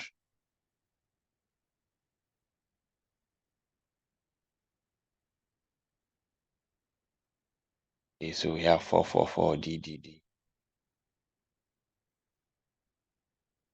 And Adomako. Okay, great.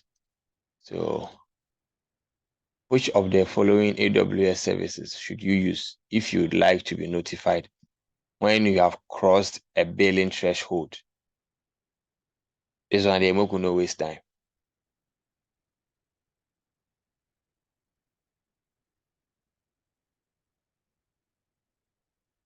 Okay.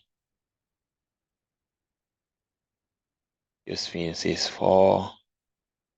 Nice, nice, nice. Great. Which of the following is the document? Okay, which of the following is the document used to grant permissions to users, groups, and roles?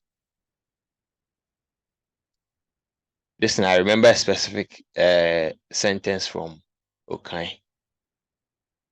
Okay, you got what you said? Policy with documents. Yes. Generally, there are at least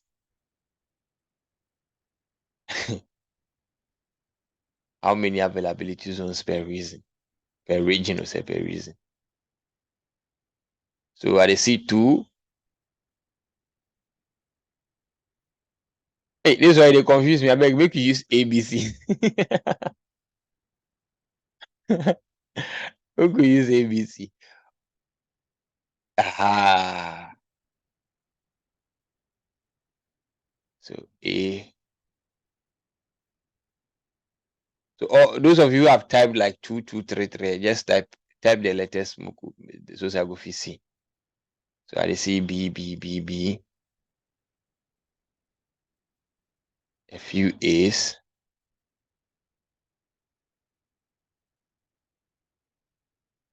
Okay, so I think B is the majority. For a subnet to be public and send non-local traffic to the internet, we must update the route table of the public subnet and attach which of the following to the VPC that contains the subnet. For a subnet to be public and send non-local traffic to the internet, we must update the route table of the public subnet and attach which of the following to the VPC that contains the subnet. Wait, that's internet gateway. Very tricky. Yeah. Very, very tricky.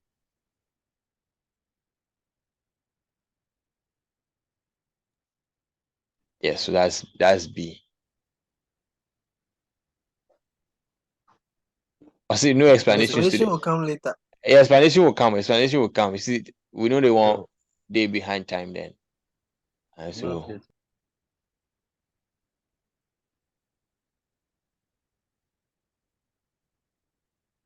somebody said NAT gateway. Go. Yeah. Okay, you hold on. When we are done, we'll look at all of them. So which of the following is AWS event-driven serverless compute service? All right, CCC.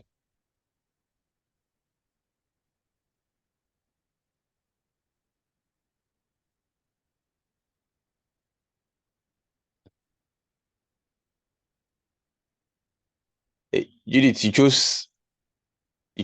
chose number 2. Anyway, like Mr. I don't know.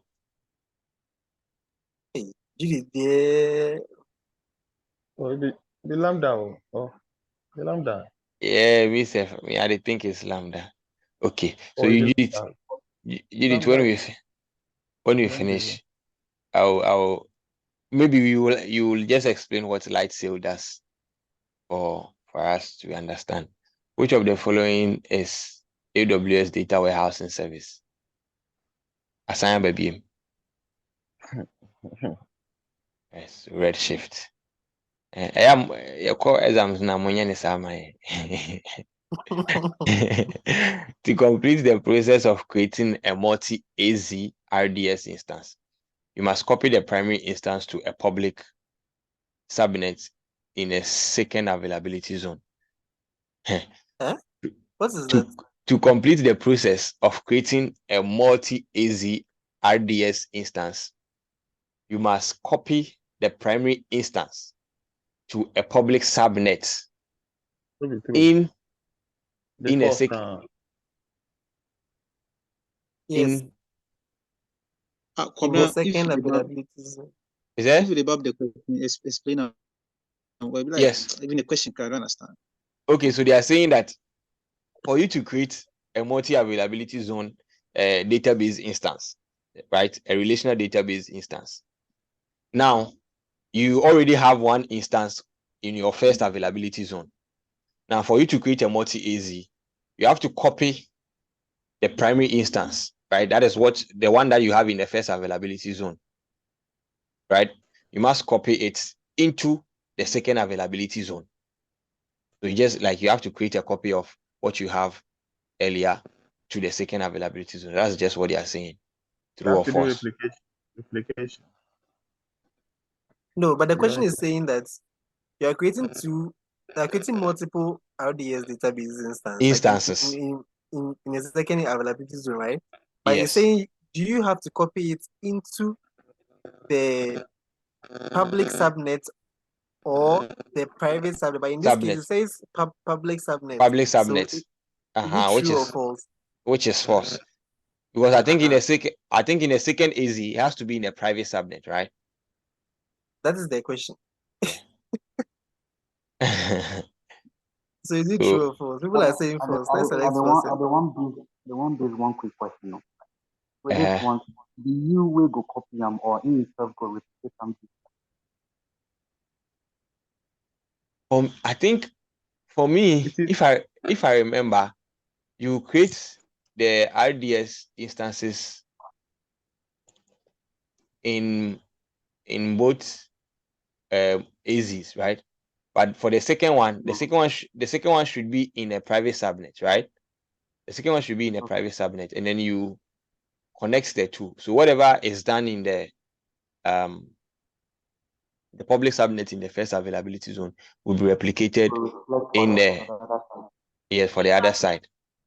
But you don't necessarily have to copy the entire thing and then come and paste it in the second availability zone. But does the question state that the first RDS instance is in the public or private? The question doesn't state it. So how do you know it is in the public? It be true. Because I'm looking at the instance. Usually the instance, if the private subnet, right? Yeah. The instance for the private subnet. If we did a private, so if they replicate them in a second availability zone, if we still did a private subnet. Private subnet, not a public subnet. Public access. Yeah, access. So it's false.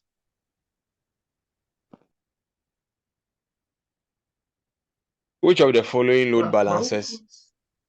Who puts his database in a public subnet? That person. Exactly, that's the question. That'd be the question.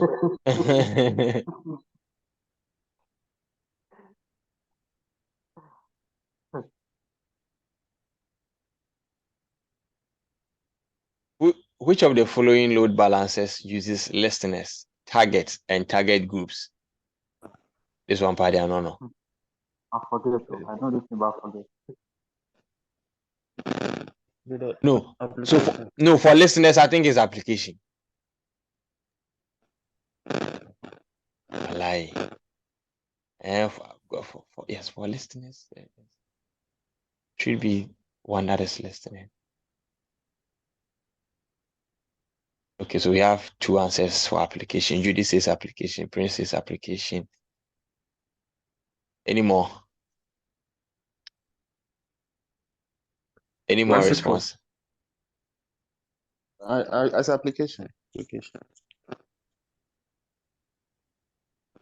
Okay, majority via. Oh, I don't really like these long sentences.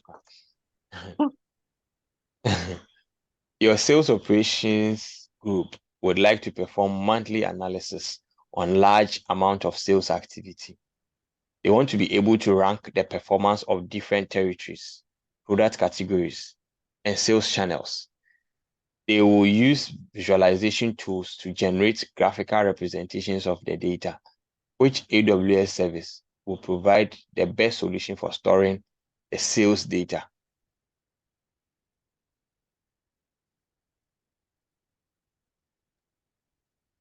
So let's look at this.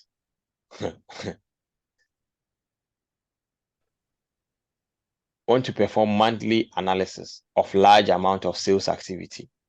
They want to be able to rank the performance of different territories, product categories. So this is more or less like a relational database.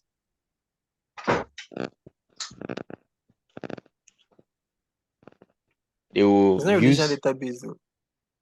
It's okay, for they will storing. yeah, which AWS service will provide the best solution for storing the sales data. Oh, okay. That's another data warehousing thing. Wow. That's the keyword. Yeah, for storing sales data. That's for data warehousing. Yeah. What does What I used to remember the Redshift is the icon they use for the Redshift. You see analytical graphs on it. on it? Yeah. Yeah. So if you see anything analysis and storage in this Redshift. Right. Correct. Your manager approaches you this morning to tell you there has been a surprise audit announced by the internal audit team for all your company's AWS account. Which service would you use to provide the necessary information to the audit team? Thank you for the question. Hey. First of all, we appointed the government. We gave them Who that? We need to choose one. Wow. Wow, such a coincidence. See the way you balance, like the person they answer you. I see also. I should talk finish. Thank you for the question. Question.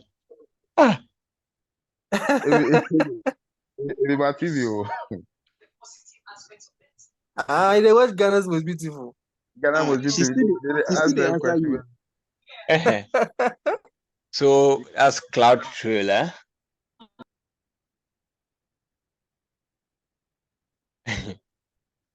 You've been tasked with assessing your AWS infrastructure in terms of cost optimization. Which of the following services would help with this task?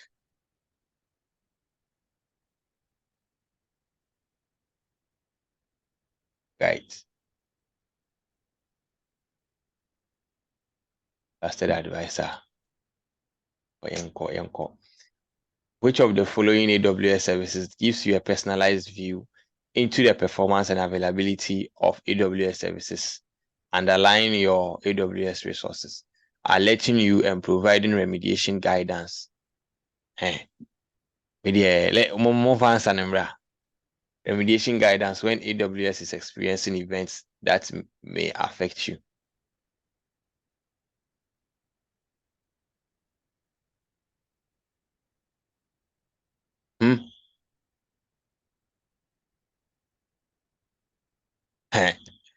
Okay.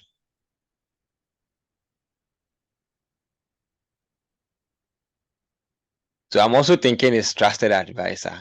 But now we have 4 systems manager, and then Judith also says AWS personal health dashboard. Charlie. Oh, your AWS account is here, Moja. You didn't always they give outlier answers. She go read some things. Charlie. Oh no, but actually it be good thing. Me sometimes the answer I intentionally choose a wrong answer. So say Unit is not choosing wrong answer. Unit is choosing the correct answer. So they look at it feel like I haven't read enough. 65 Go choose wrong answer intentionally. You the answers the week and they feel No, like I'm no, not reading enough. for learning sake. Yeah, You for learning understand? sake. Okay, so Judith, so we have like 3 bit the maximum But like selection. Yo, Kabuna, this Yeah. is funny, but let's go with Judith's answer. Let's go with Judith answer. Okay, let's go with Judith's answer. Because this link says if you be Judith way. She said no. Judith, Wait, no.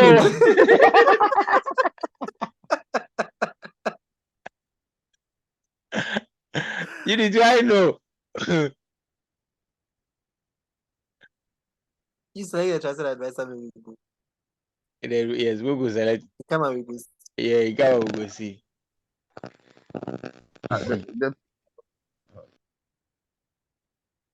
But Judith, you still have trusted that light sale and then this personal service health thing to explain to us. So, well, you sent the link, so I'm sure probably you heard some stuff about them. But if you don't have any explanations to that's fine. Which of the following tools provide a view of the performance and availability of your AWS services based on your requirement? A. Service health dashboard. Personal health. Today we are ahead of time, so if we go fit, search for this dashboard thing. Or check like it will repeat the way Redshift repeats. After. You know say when we finish, yeah, we don't go back to the we'll come back to them. Yeah, go back to the correct we'll come back they to have them. PST. Now we don't get go that back to the correct correct, the correct answers. We need to go back. So if no, but I think just yesterday some of them we went back, especially with the S3 thing. Okay, yesterday we still the ones we remembered. Yeah. we went through the red ones. So we left some. Iman, you just keep track. Yeah, you must at the back. Yes, you just yes, keep note of it. We'll go back. Because the questions will be 50 questions. Yeah, so you can write. If you do that way, go so simple. Yes, just write like the question number. So I think question 17 and question 18.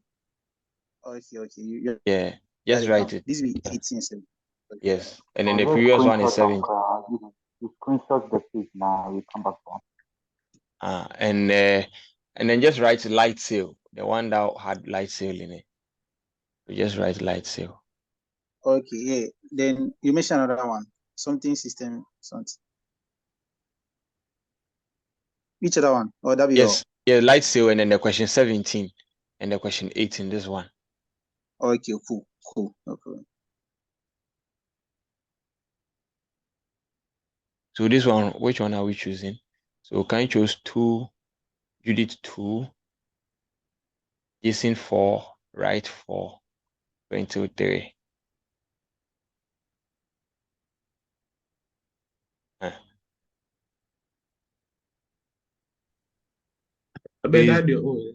Based on your requirement.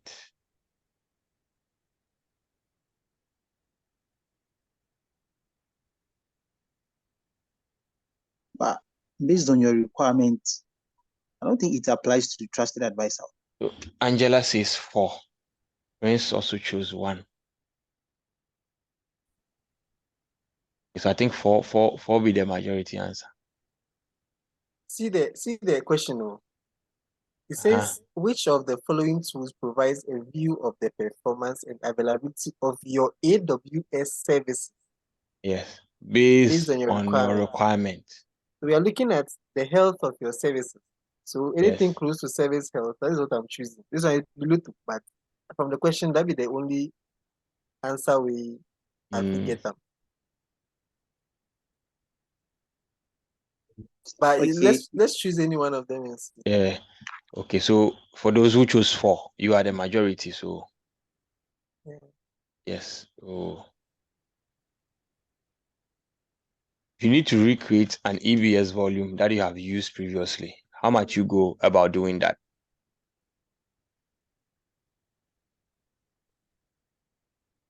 This one we should know.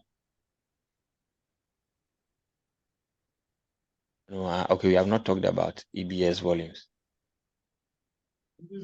This question is trick you. Copy the 3. You guys remember they said we can create a volume from a snapshot. Yes. So Like, there is a lapse on EBS. I did yes. it again today. So for you to recreate a volume that you have used previously, you You yes, can use that. yes, you recreate it from a snapshot that you have So created. so Which of them? AMI is for EC2 instances. Yes, AMI is just a EC2, machine image. okay. Yes, Ah. No, AMI but you is for say EC2. one of the storage thing they said you can actually copy the AMI volume, then you replicate. So Yeah, anytime but you they need are change. the AMI the instance template. AMI I be know. instance template. I'm aware of that. Yeah. I'm very, very aware of that. Okay. I'll stick So with 3. Let's go. let's go to before. Yeah. Which of the following are key components of Amazon Glacier? We are choosing 3. I know of Vault. I know of Archive. We can add the last one. Buckets, Access yeah. policy. Yes, and then there's a bucket.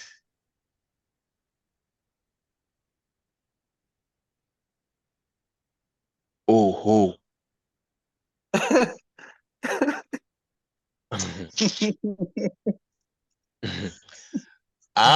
This thing. Hey, you says access policy. Oh. For the okay, you come back when you get it wrong. So you visit a client site and get called into a corridor discussion. You are asked to describe the new. Oh, this question I did meet that multiple times. I did get that wrong multiple times. So the URL structure for objects in S3. You see how the URLs deal? That thing, you know. Yeah. So me, I did get them like wrong because when you read the first one, you come and read the second one, it confuses you, and then you have to go and read the third one. So so you visit a client site and you get called into a corridor discussion. You are asked to describe a new netting URL structure for objects in S3. Which of these do you use as a description? This thing. But that one, the object's name be the last. Yes, the object name be so. Let me see. Quintil says 3. Judy says 2. Let's see. Kwabena, if the question number what? Make a write down. No go come 21. No go come out the ones without HTTPS. You know, we Yes. secured first. Yeah, so this one doesn't have HTTPS, Out. so it's out. This one And is the also last one. out. Right. Now Okay. there is There are 2 types of structure, URL structure. yes. So the bucket is it no the object name be the last, right? Yeah. So the ones with the bucket name at the end is also disqualified. Yes, so the ones with the bucket name at the end is also disqualified. So it be this. That's all. Okay. Then it also has to be a domain name structure.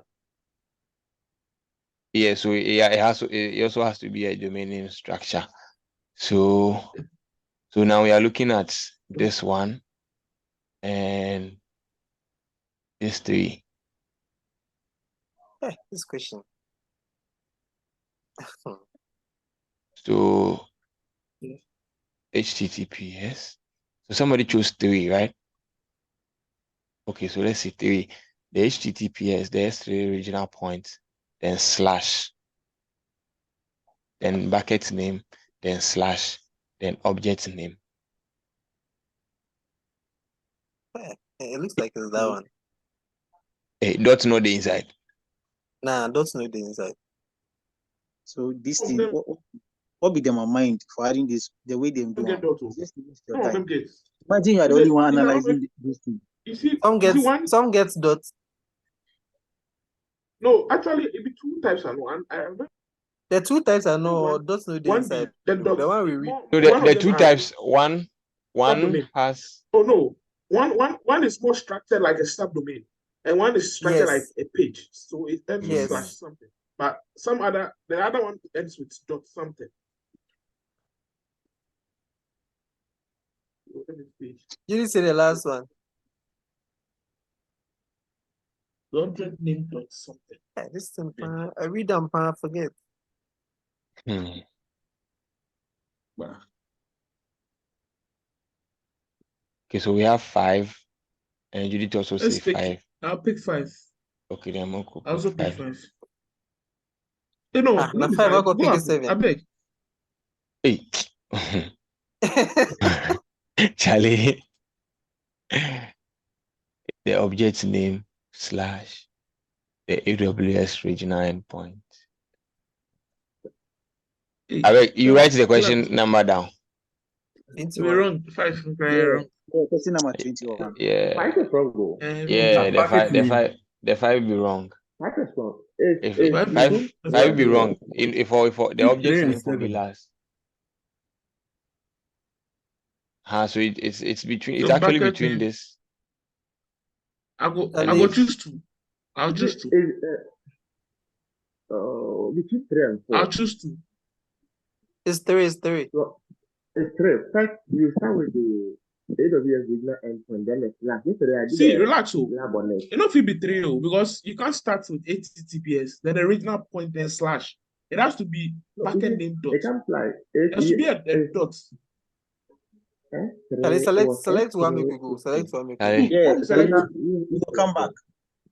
7 Be 3. 3, be 3. Bucket name comes before the original endpoint. So Yeah, so it be 2. Yeah. So it be 2. No, 2, if it be that dot there inside, no be 2. if it be 7. No, it be dot. See the 2, no? It be the backend name dot. The AWS regional The endpoint. AWS regional Slash point. the object name. Okay, select 2, make we see. Because me, this one, honestly, I know the guy. Yeah, I forget. It go come face some.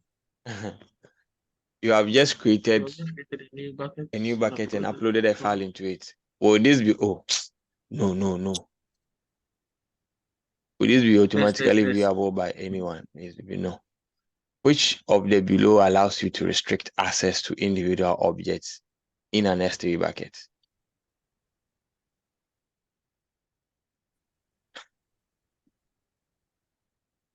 Wow. I see. Wow. interesting. Ambulance Anna. Access policy. If the access control list. You sure? Yes. We see bucket control list. No. So we Yes, have S3 bucket. no. So we have access control list. So we have network access control list, bucket access control list. Idebab. We don't have something like network access list, bucket access list. I hope we get it. So you should always You know be the access policies. I think it's No. access policy. Yeah, because the guy Yes, invoice, bucket that too. man invoice that access policy to the S3. It ring for your head. Yeah, with a Hispanic accent, Charlie, I don't think it's control list. I think it's policy. Because control is the Okay, so let me see. 4 network. 4 Let's 4 choose 4 one. 4. Okay, so let's choose 4. Obiafa 4. Can you write this number down? 20. Yeah, it's access control list too. Anyway, you write the number down. Also Yeah, think remember? it's number 3, so we'll go there. Number 23. In AWS Global Infrastructure, what are edge locations responsible for?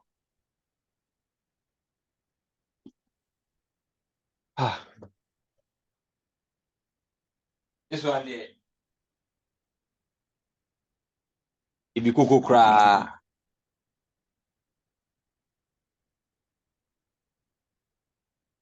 As providing a hosting a content delivery network called CloudFront.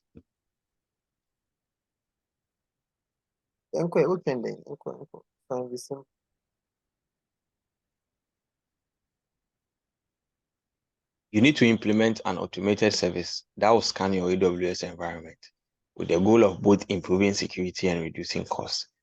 Which service should you use?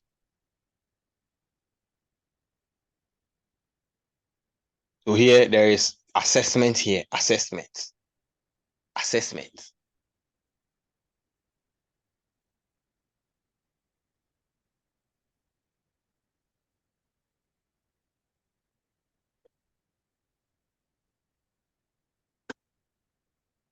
Prince, I talk assessment, so you go choose 3.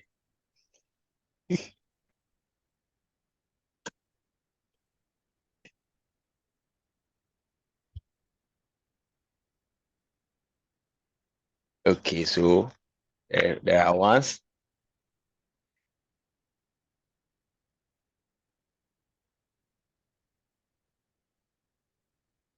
Can I also choose one? Prince, explain your answer. Me, I don't know if trusted advisor, you have to implement it. Do you implement as a service, as an automated service? No, Do you implement it?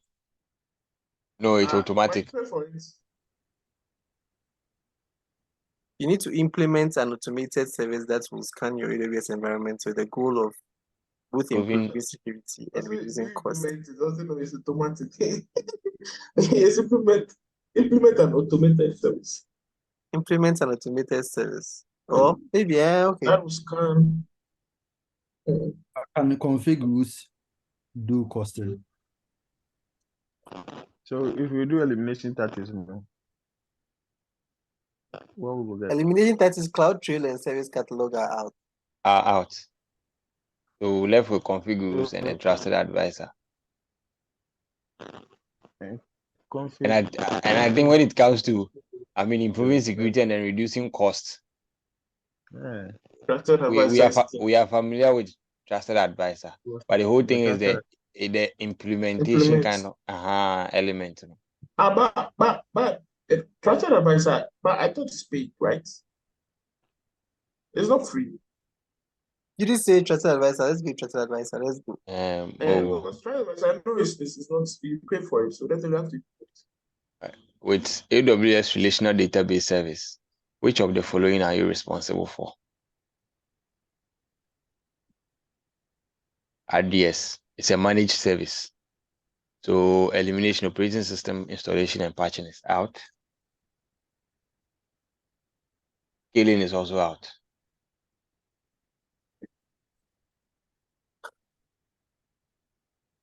But we are selecting only one. You want it?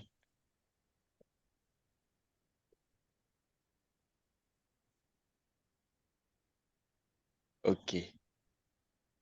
AK says 6. Okai says 6. Jason says 3. Quintil 6. Angela 6. Try 6. select multiple makers. If you want it. If you want. Yeah. This one, AWS will say choose the best answer. Also choose the best answer. Yes. The best. Then. So. Okay, 6. AWS VPC is a component of which of the following overall service categories? Networking and content. If they would do this question simple. You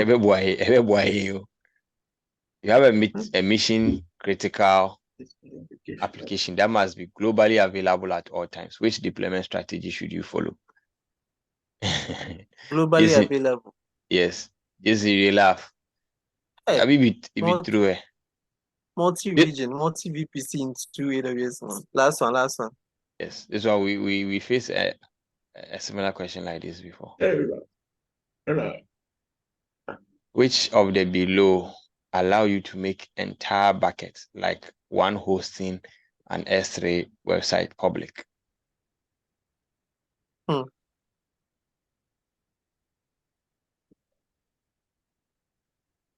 Yentulutana. 3. Bucket controllers. Bucket policies. Can you write this number down? I will write this number 2 down. Number 29. Okay, so far access policies. Similar. Access policies. Okay, so we have a lot of ones. Which of the following categories does AWS Trusted Advisor provide best practices and or checks of your AWS environment? You are choosing 4.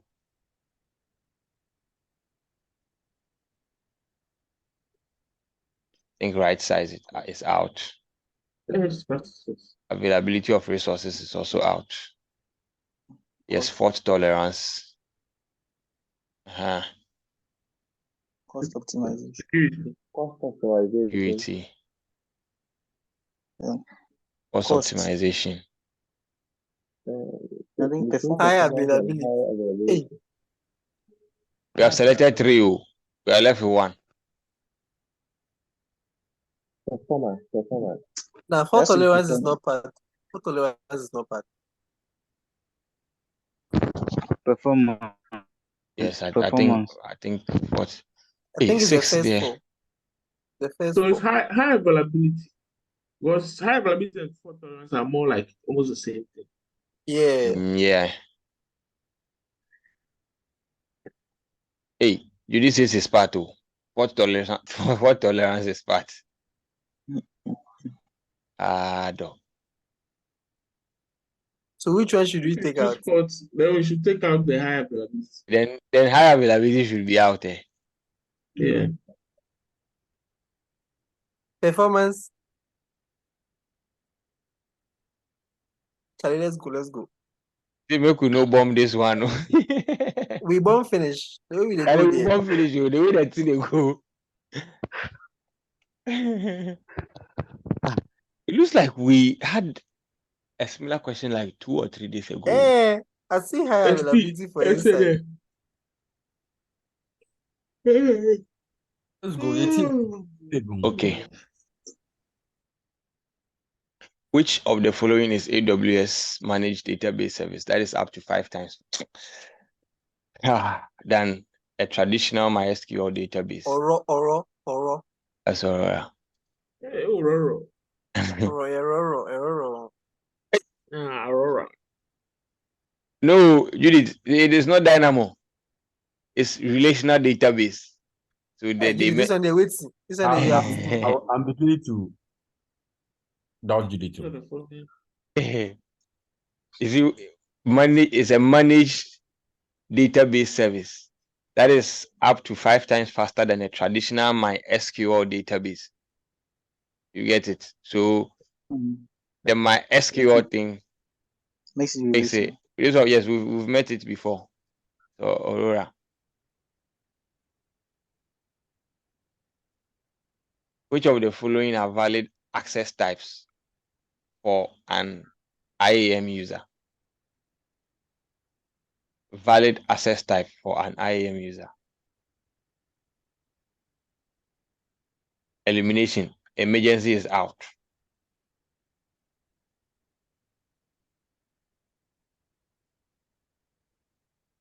Security group access via AWS command line is also out.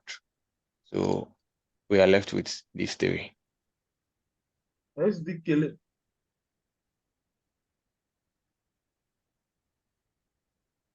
Hey, Amazon Light Sale is an example of which of the following? Okay, so there's nothing like function as a service until we call back 3-way. It didn't say And this and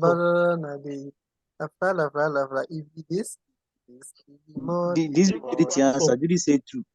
2. Yes. Okay. No, 2. Yeah. Infrastructure. It's like okay. Okay, so Judith, we'll get to it. We'll it runs. Okay, it runs as EC2. Okay. Hey, so Judith, you know Light Sale. Hey. Okay, Judith, we'll go to the database thing when we are done. Light Sale come against it. You have a variable and intermittent workload. So you want to use a compute service that allows you to pay only for the compute resources that you use without paying for the compute time when your code isn't running. Which of the following services should you use? So here we are talking about Lambda. No, so for Lambda, okay, when your code isn't running, we want to use a compute service that allows you to pay only for the compute resources.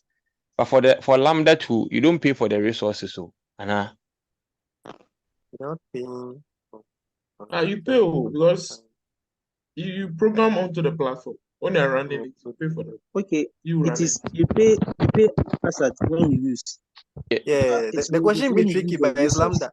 I know see It's when you use the resource anything. I Lambda. know see So you are anything paying. serverless. So if I No, see no, no. serverless, The that be where question my mind they go Lambda inside. Lambda, true, but see, this There's question say nothing similar. you say you have a variable Application and security, intermittent Lambda. workload. Yes. So you want to use a compute service that allows you to pay only for the compute resources without paying for For the compute time. compute time when your code isn't When running. your code and your isn't code- running. One Yes. of the this number Lambda is pay for only the compute usage when your code is running. Yes. So that is why the answer is Lambda. Okay. Okay. I think it's convincing now. Yeah. The things will be a bit tricky. So if you listen Yeah, and it be read the the question thing, where you go if you understand Nama. Sometimes it makes you think, say, Charlie, if you read the module self, you know they matter. But Ima beg number 34, right?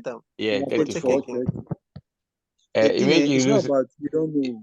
It makes you Sometimes lose. you Like know. you have to even learn how the questions are put, Charlie. exactly. Yeah. How them go frame and give you for You have been you have asked an to idea. archive some data into Glacier that needs to be encrypted. What is the easiest way to achieve this? Okay, set 4. Once the data is in Glacier, use the AWS console to encrypt it.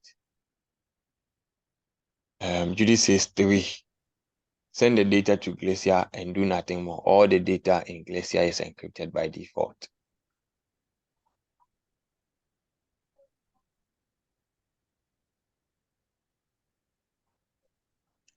Glacier they do encryption. But but what if you now do the encryption with your keys? The encryption keys, no who go manage them? Because the default one Glacier be managed though. So if you take go, I go encrypt. If you carry come, I go decrypt. It go decrypt give you. I feel like you should. No, go on. The highest with 3. Yeah, the highest with 3. I mean, I feel like before. But which of the following are AWS compute services? EC2 Lambda. The question be easier. Why they do oh? You go ahead and give you hardware. You want to go. They cry.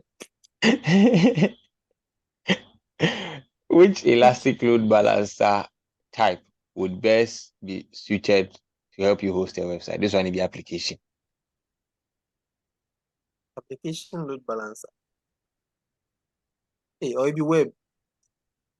Or it be network. I only know of the classic network application. I don't know if web today. Yeah, web. Classic. May I go choose classic? The application. Your application is fully managed storage for objects. Which of the following options should you choose? Fully managed. S3.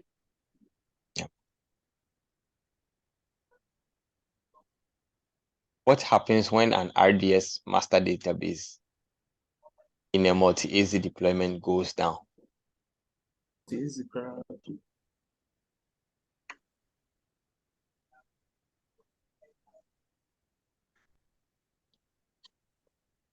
So if it is in a multi-AZ, 4, that's one. yes. So it doesn't need any manual intervention, right? So the you must or Start again. Yeah, started.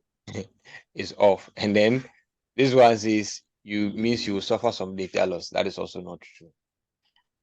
You need to allow resources in a private subnet to access the internet. Which of the following must be present to enable this access? That gateway.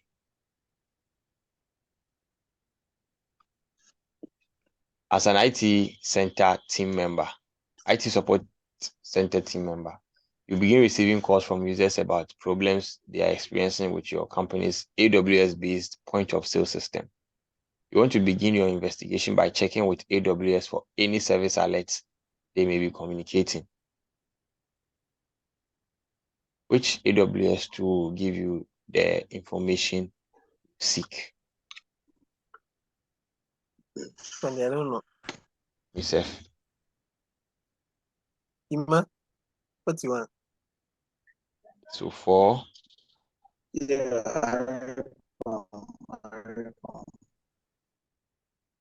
two, operations monitor.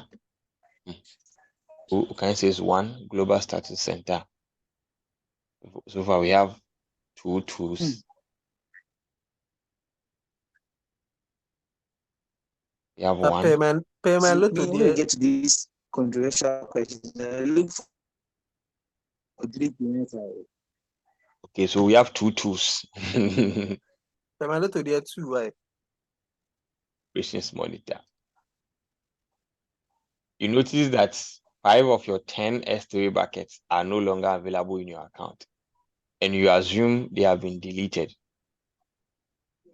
And also, you are unsure who may have deleted them, and no one is taking responsibility. What should you do to investigate and find out who deleted the S3 bucket? CloudTrail. No. CloudTrail. Choose the correct answer. Look So at the CloudTrail logs. So there is, look at CloudTrail logs, and then look at CloudWatch logs. CloudTrail. Okay, last one. Hey, wait.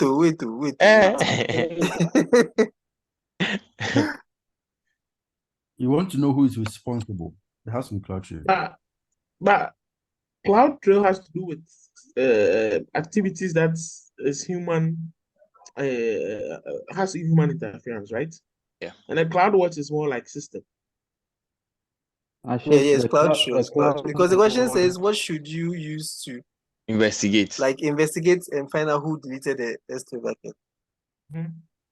With the CloudWatch, it's also used for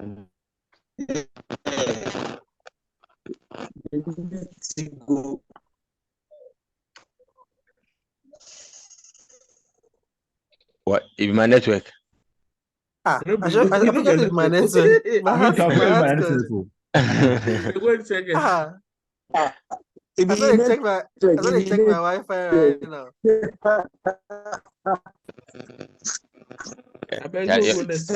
Your network they break. Wow. We'll go. All right. If we do explanation, so remember. Yeah.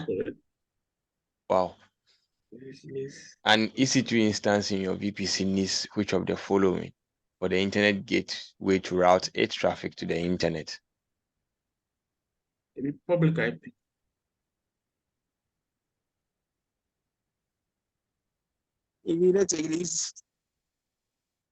Elastic IP. A software development team needs to create numerous testing environments each day based on multiple concurrent project activities. Provisioning of these environments needs to happen within minutes to ensure that project deadlines are met. The number of environments needed daily varies depending shifting priorities in business requirements. How can the team best achieve the agility they need for creating the testing environment?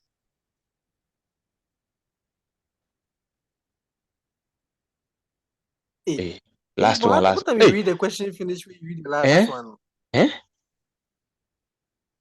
You see some keywords we know see Anna.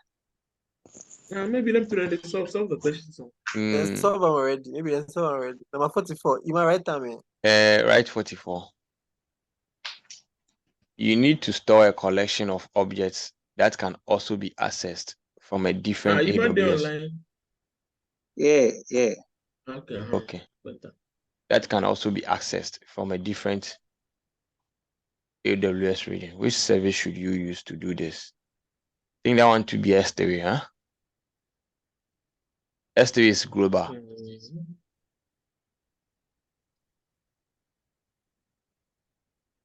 You don't even have to specify the region for that. Which AWS load balancer types uses a round robin load distribution strategy? Yeah, round robin. Round robin there. Classic is round robin. I bet classic. Abagade.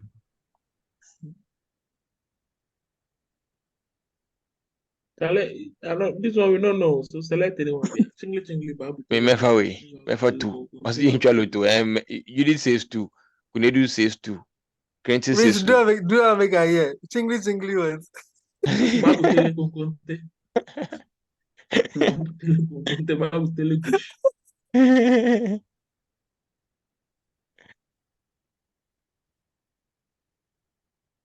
Osilo to why? Kunedu say 1 2. Okay, so you might write this one too down. 46. I reckon. Okay. Your project manager tasked you with launching an instance for web application to be developed for an NGO. The PM is especially interested in using an AWS service that provides predictable monthly pricing. And he expects the instance to have the ability to burst above the baseline level of CPU performance when needed. Quentin and Judith.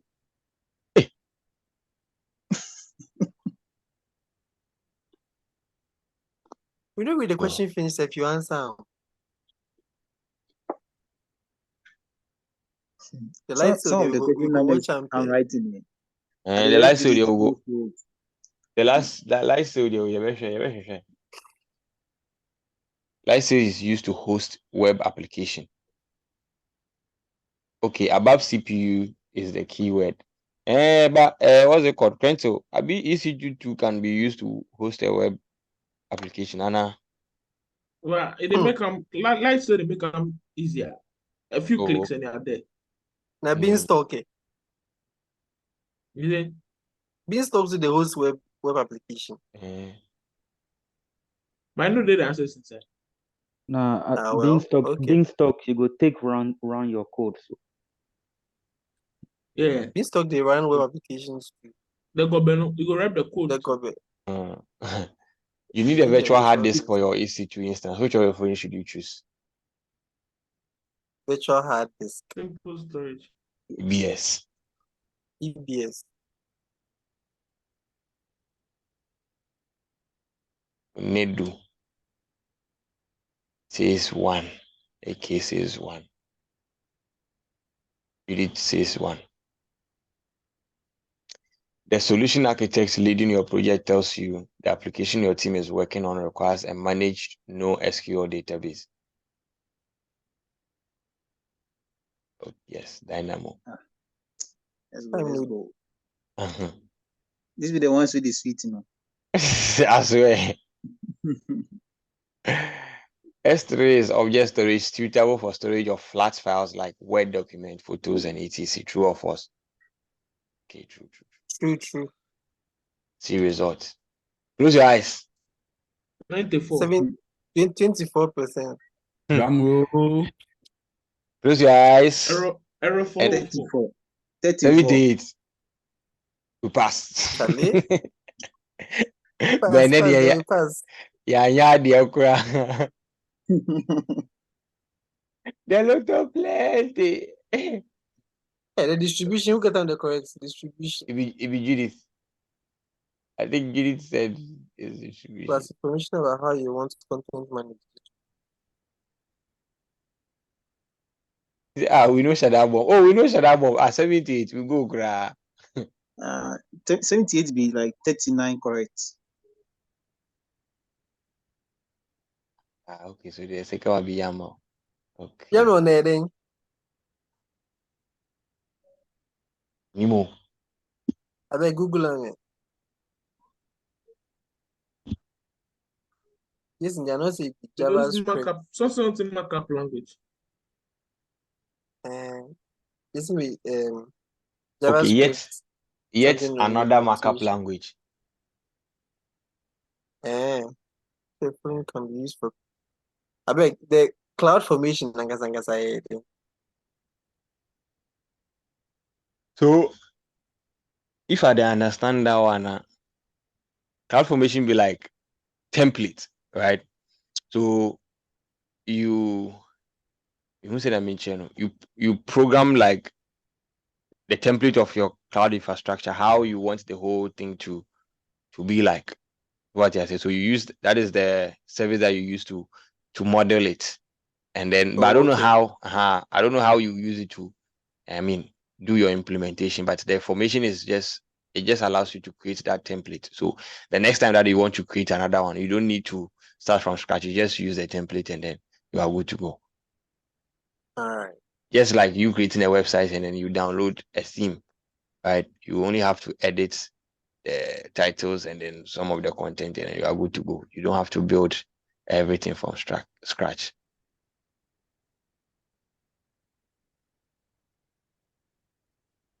Support both JavaScript. Okay.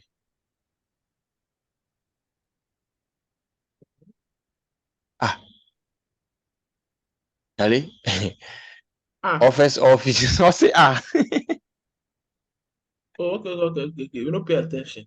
Offers several security layers of security controls, affords you complete control of your network configuration, yes, and allows to build a private. And so it be all. So we know we get some. You see how we dey rush? No, we dey rush. Overconfidence. It be Isaac in fault. Easy question like this. Hope. This one me, I don't say anything though.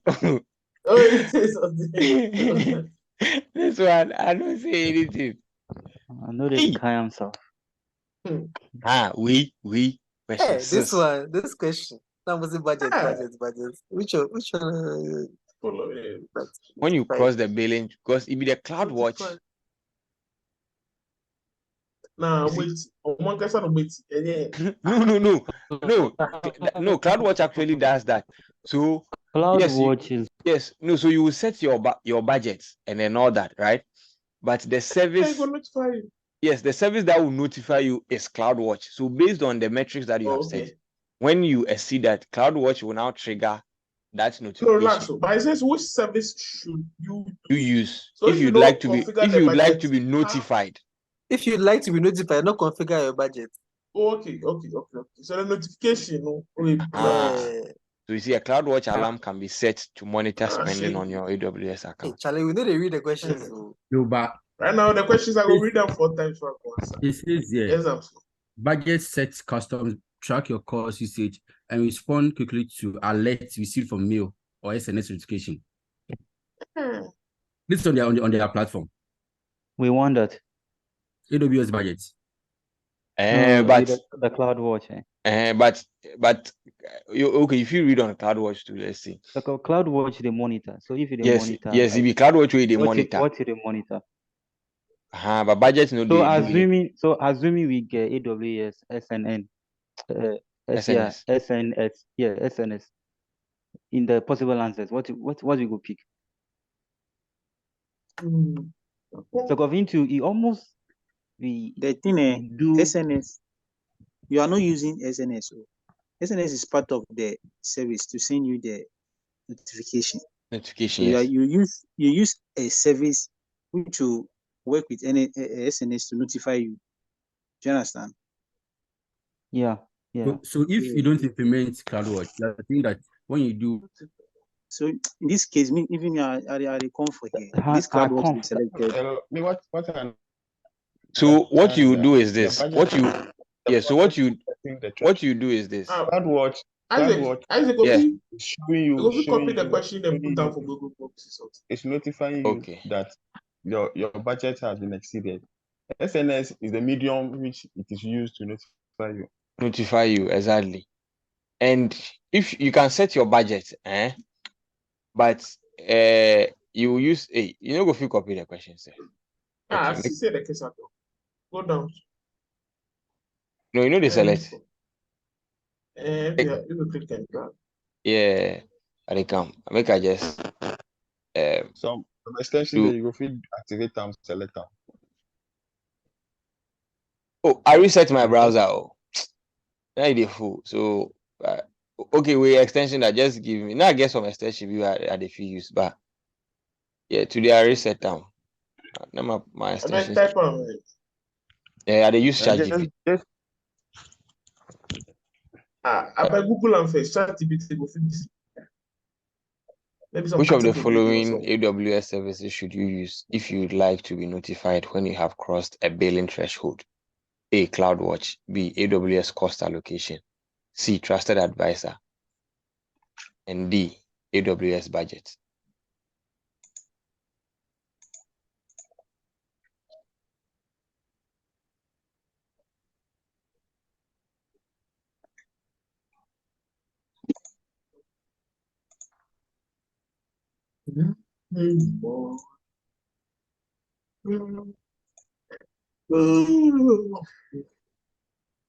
Brainly.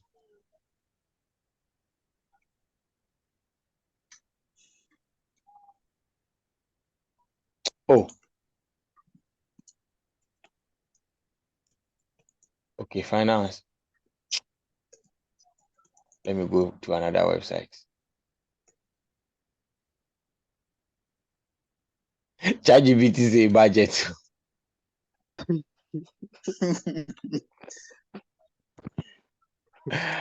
ChatGPT says. ChatGPT says budget. The AWS now wait for this. Even get like some chatbots or something we go build for there now. So you my own service. I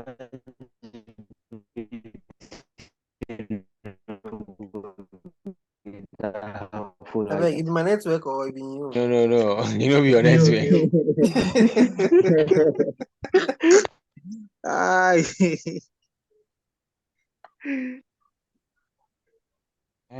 So this one also says Quizlet says CloudWatch alarm. So this, okay, I think there's a question on the same question at exam. These people they will give you that answer there. Oh, this one says it will be deleted. Suggested answer will be. On this one, the question to be different. Okay, so me, this is the understanding I have on CloudWatch. So you can set your budget, right? But you can set a CloudWatch alarm to say that, okay, notify me when maybe my EC2 utilization crosses this number, right? But I don't know of how you can configure budgets to notify you when you are crossing your billing threshold. But So for CloudWatch, this is on the AWS page. It says how it works. 1, create budget.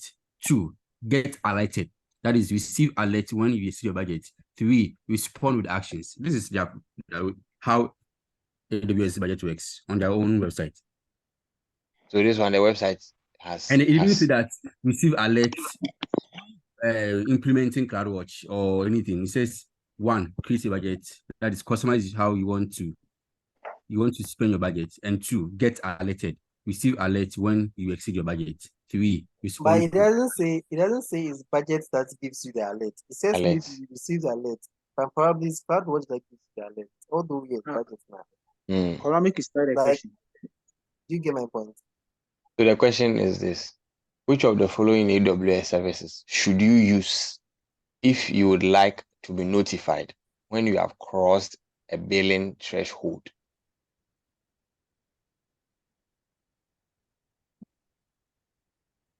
Billing. Okay, I think this one, this one is crossed a billing threshold. That means you've crossed a limit. But with the budget will notify you when it seems like you are going to cross.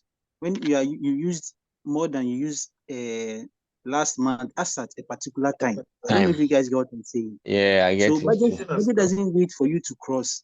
It will notify you when it's like, hey, in the middle of the month, last time you've already used more than half. And you're in the middle of the month, that means it is possible you'll be using more. That's what budget does, from what I know. But this one is talking about crossed a billing threshold. So maybe if your threshold is $1,000, maybe when you cross 1,000 and something pence, or I don't know what they call them, then that's when the CloudWatch. I don't know. Maybe that's what it means. Because budget will not wait for you to cross this threshold. Okay. That explanation makes sense. That You explanation sure? it makes sense a bit. I don't know if you guys get what I'm saying. Yeah, Yeah, I we follow. get Yeah, I you. follow. Yeah, I So follow. one is before you hit the budget, and one is when or after you hit the budget. The budget. Yeah, it looks like No, check CloudWatch what Judith has put on the when the chat. you cross the limit. Okay. With AWS budget, you set custom budget to track your costs and usage. Okay, and respond quickly to alerts received from email or SNS notification if you exceed your threshold. If you exceed, so it's not before you exceed. No. If it be threshold, then it's budget. So this one, the If it be website has threshold, then the website has wrong.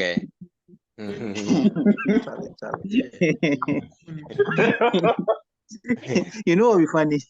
If they give you wrong answers, we'll try to understand their wrong answers. So That's another problem too. before you realize you go pick in something, you go fault your understanding. You need please check CloudWatch alarms to LSC or just check CloudWatch LSC. You go come corrupt your brain or Charlie, I beg go check this thing out there.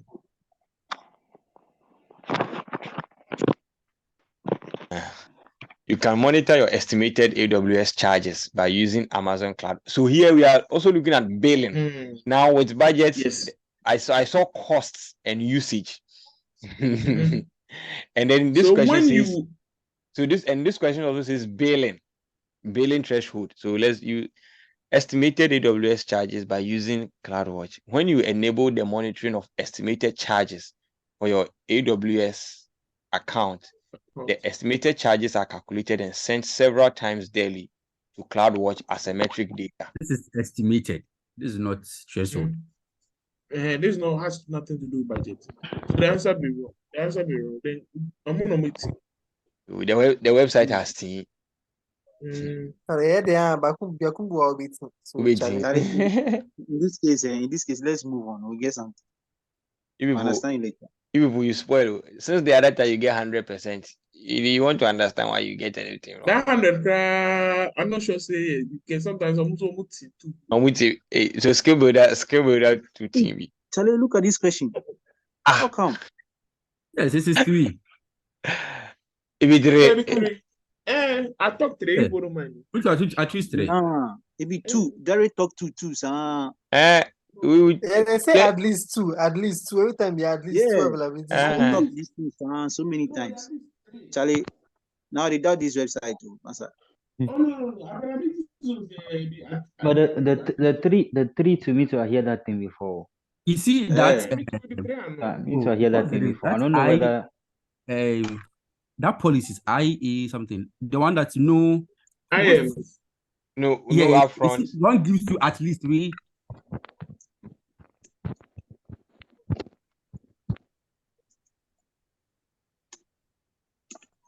Don't you remember that?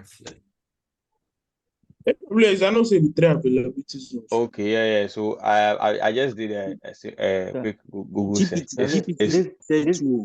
It's 3. It be 3. Yeah. This question will solve it be CO2 or be CO1. Chairman, it be CO1. CO1 way they look like CO2. The CO2 carbon dioxide, the carbon monoxide. Amanda, the impression say the CO2 be the updated one, like the new, but the trend. Yeah, but previously used to be 2. Yes, it used to be 2. So previously regions had a minimum of 2 availability zones. However, moving forward, new regions will have a minimum of 3. Okay. Yeah. So this sounds like a CO2 question. Of the trends they change, innovations they come out daily and things. So if it be so, that means the CloudWatch you have to have set it like that too. So it looks like we have to register it in our brain because we check like before they focus more on the CO2 because the CO2 be the current one. That's why like it's like updated version of like the other one. So we for know the new things we come. But when a models the with a type of steady our self, when mentor, a models our with a mentor, steady, if our we mentor see said one to, models. our mentor, The our mentor mentor be a said cake. to, No, the mentor will be a cake. If I go rewrite. The skill, This is this CCNA this like thing. this. Every 3 years you go and write it again. You yes. don't move forward or you go and write. Because the AWS innovations to they be the come. same. Oh. Every 3 years you for renew your license. But them not change. them not Oh, update. you sure? Yes, Yeah, AWS every 3 years you for renewal. wow, yes, constant CDS Go write 5. your exams again. Yeah. So Charlie, this thing is some way view. right then Mm. that for go rev this thing, cause Charlie. Hasn't changed the things. Me like. Plenty things change. This Plenty questions. things change for real. These questions A people lot were of things. asking from the beginning of the course. People were asking that Yes. this thing will be changed. That's is our course tailored to that. And I'm gonna say academy member. Then. Well, And those videos are we watch. It be like 2020 or 2019 videos. Maybe 2019. So from that time or come right, a 4 lot has years. changed. A lot has changed. They've updated stuff, like new innovations have come out and things. We will still we still go learn the old stuff. God willing. God willing, Monday. They change the whole syllabus. God willing, Monday we check CO2 questions and see. We'll see our strengths. Yeah. The thing they go by no, so say no go be CO2 questions. Yeah, if you CO2 questions, will they buy? It be CO2. Those be new. But the money is rich. Yeah, we buy. We buy already. Okay. But if you don't want add up, we will take. So we go. I mean, solution architect today there, so no, yawa. Yeah, man. Yeah, we will see how we go cross the bridge. I'll come me go.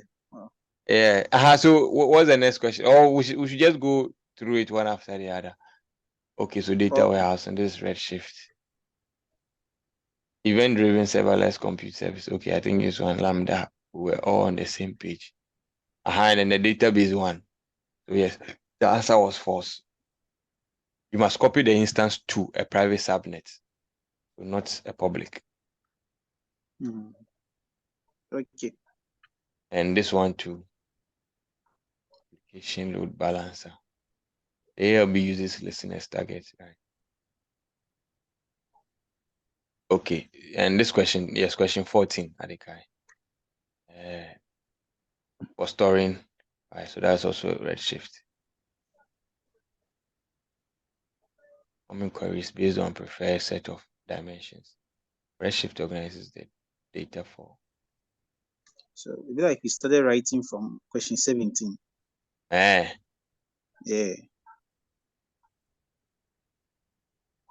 Yes, there is some virtual classes on essentials. What's it called? Even on the skill builder, there is a free one on the cloud practitioner essentials. And there are a lot of things that are inside that is not even in our modules. Yes. The skill builder get like updated stuff, or yes. if they go through some concepts we know there are modules inside. On our modules inside. And that one self is free. Yeah. Where they come from them now, they come from my own side. Yeah, let's stress. Yeah, that's outdated something. Give us 3 weeks to do hard things. And I think they do weekly. I think right now it's monthly. They have Twitch sessions on these things. Like they have a full 1 hour program that they explain these concepts. They do it every 3 months or so. Cost optimization. Trusted advisor. Yeah. Okay, this is where we started seeing the systems something. Okay, trusted advisor. So we'll be question 17 here. Question 17. Personalized view into the performance and availability of AWS services underlying your AWS resources, alerting you and providing remediation guidance. That's personal health dashboard. I think Judith chose one. Judith get them. Judith get them. Judith, me I read the talk. So Then AWS. question 18. You know, with this one, Judith wanted to go with the answer, and she was like, "No." No, that one did Yeah. now. Well, that one she It chose is- two. it- She chose two. Where I say we could go plus the 2. She said no. She did laugh. You know with this one, that one she chose 2. So gives you a personalized view into the performance and availability of questions like this. Then for explain the wrong one self, then we'll see say why it be wrong. So this one will be the same. This one the same answer. Although it's easy to jump to AWS Service Health Dashboard as the answer. Sure. Yeah, principally this one we Maybe this one. Maybe this one. Maybe next one. The next one. So even though you will jump, it's easy to jump to Service Health Dashboard as the answer. It does not provide a personalized view of AWS services. It displays their general status. It's AWS Personal Health Dashboard that focuses on performance and availability of your AWS services so that you can respond accordingly. And then the EBS volume on this one, we got it. You create it from a dashboard, a snapshot to say that. Snapshot, yeah. This one, yeah. It's access policy, not bucket. That'd be what I pick. I pick access policy for that side. Yeah, sorry. Pick access. Oh, Judith, we are sorry, right? Hey, Judith, I told you. Judith, please, we are sorry. Please let someone take buckets. Please. That's why I apologize in advance. No? So what could put down for an high decide the vote, archive, then access policy. Because the access policy, the guy said that Hispanic guy. He did talk, He did talk. Question Hey, we get 21. them correct. Hey, I will get them correct too. Yeah, yeah, of course. Yeah, then I gave you. Okay, so bucket name, then dots, and then the original endpoints, then slash. Okay, so just like the domain name, you know. Yeah, just like the domain. So it starts with a subdomain, then it ends with a page / whatever. Okay. Please, all of you picture it too. But there are two types. So okay, which one will the second type? I think the second type, the original endpoint comes first, or no. Like but what is it? What is it actually used to do? You said this one is used for one thing, and the other one also used for another thing. I forget what they are both. Oh no, it just be the two types of the URL. No, yes, but but they are used for something. Yes, I think they said it. They are used for something. One is used in some case, and the other is used in another case. Yeah, so particular cases. What they call it? All right.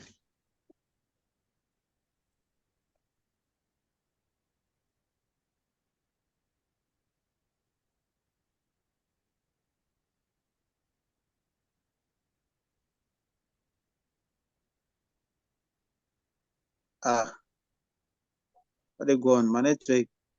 Your network not doing anything. No, okay, say they come. It says something. It checks something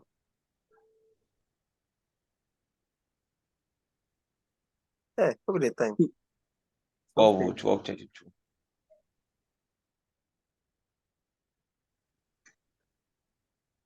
Did you touch now on Kwejuma? If like bed and see, you will miss. You don't think they should go miss you. So make I read them.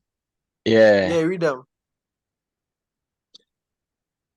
They say when you configure your bucket as a static website, the website is available at the AWS specific website endpoint of the bucket.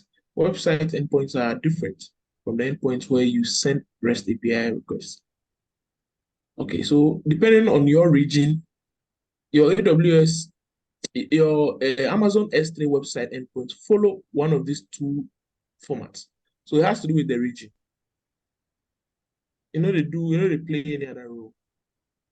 Nah, Julie type for the say this No, is no, to you need locate to. So an yes, so this one is objects in to the bucket. locate an object in the bucket, and I think one. Wow. I see for some people. Just forget that. No, it's even in our this thing. The models, oh. Yes, in our models. I know your summaries inside. Make us see. That's on the other one is to host a static website.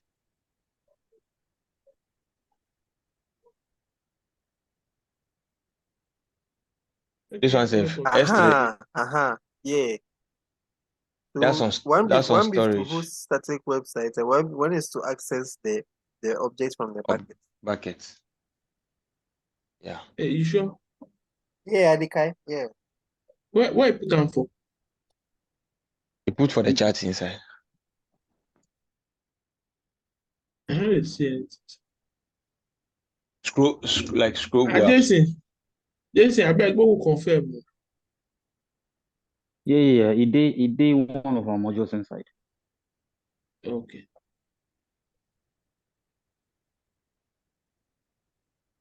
With them further went to like explain the static website and things.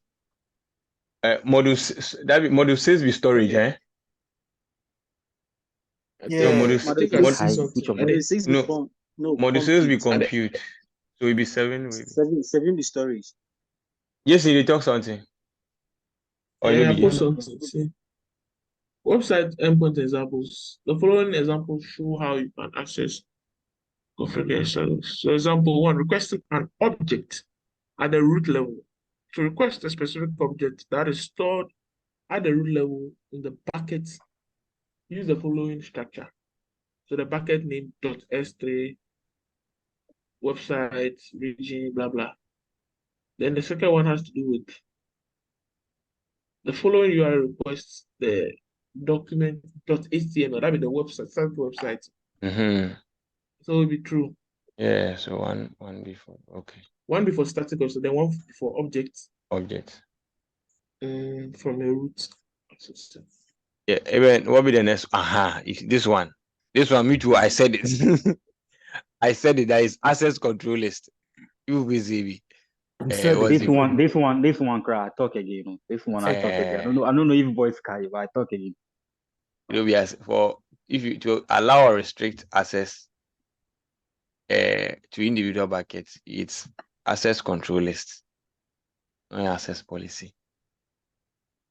Oh, we'll continue, Charlie. One almost now. One be one day. Today be Monday. As long as we no bomb with the Vim day. So anyway, so trusted advisor implement automated service. We see a trusted advisor. Right?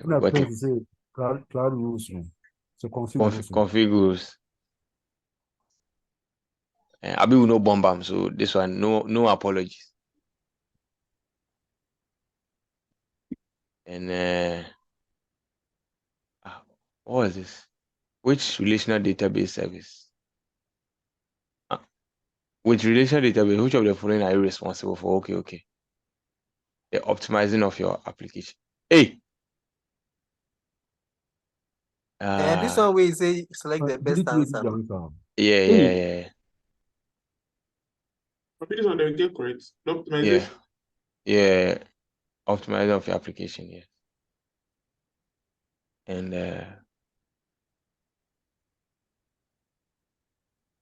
okay, network content. This one also. Motivation. This one also correct. So who they do the backup? No, so in the context of selecting the best answer, right? The optimizing of your application be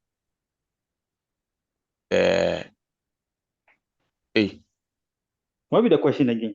Because the backup. The question is with AWS Relational Database Service, which of the following are you responsible for? So we down there. Optimization. Because you know they do scaling, you do backup. You don't need to do The anything. whole service. It be Like managed one service. Yeah, managed service. Oh, okay. This one too. Which of the following allow you to make entire buckets, like one hosting an S3 website public? As the access policy. Yeah, multi-access policy is managed. Any access policy, the bucket policy. Wow. So bucket policy allow you to control access to entire bucket, whereas access control list let you control access to individual object. In relation to S3, bucket control list let you control access to individual very true. object, and then We didn't get the understanding like that. Yeah. In relation to S, bucket control list and access policies do not exist as configuration items. Can you say anything? So it means that there is nothing like access policies and then bucket control list when it comes to S3. You only have access control list and bucket policies. You don't have access policy and bucket control Bucket list. control list. Oh, okay. Hey, I told you did it. You try you. So wait, the previous question, that means access Uh, policy is correct, but just because this is for the entire bucket. Yes. So like access policy is for like setting. No, I don't know. there is nothing like access policy when it comes to S3. Okay. When it like bucket control list, there is nothing like bucket control list. They are just confuses. They are like distractors. They are confuses. So just like it's like you are saying network control list. You understand? There's nothing like that. There is network access policy, network access control list. So bucket policy, bucket policy, bucket access control list. Exactly. Okay, all right. Yeah, some more. That day when you did only you and your God. High I availability. read that. Which of the following categories does AWS Trusted Advisor provide best practices or checks of your AWS environment? So it checks security, it checks performance, it checks cost optimization, and it checks fault tolerance. We added high availability. It is listed on fault tolerance. If you remember. Yes. You didn't finish the syllabus, so you Okay, managed. So Judith, you see, this is it. So as far as it mentioned my SQL database, so it means that it's Aurora. Yes, Aurora. Aurora. Which of the following are valid access types for an IAM user with CHI and reading? So Lightsail is a platform as a service. Hey, Judith, this one is this one is on any credit. I am going to Saba. Hey. No, sir, ironically, I choose platform first. When Judith confused me, I'll go. Get out there. My party will go say, you don't have a mind of your own. So you don't get anything like independent mind. If you be independent mind, then you be madman. I beg, Google the light seal, make you see what it is. Yeah. It be like EC2 now. Yeah, make we read that. Make we read it now. It be like the Redshift VPS.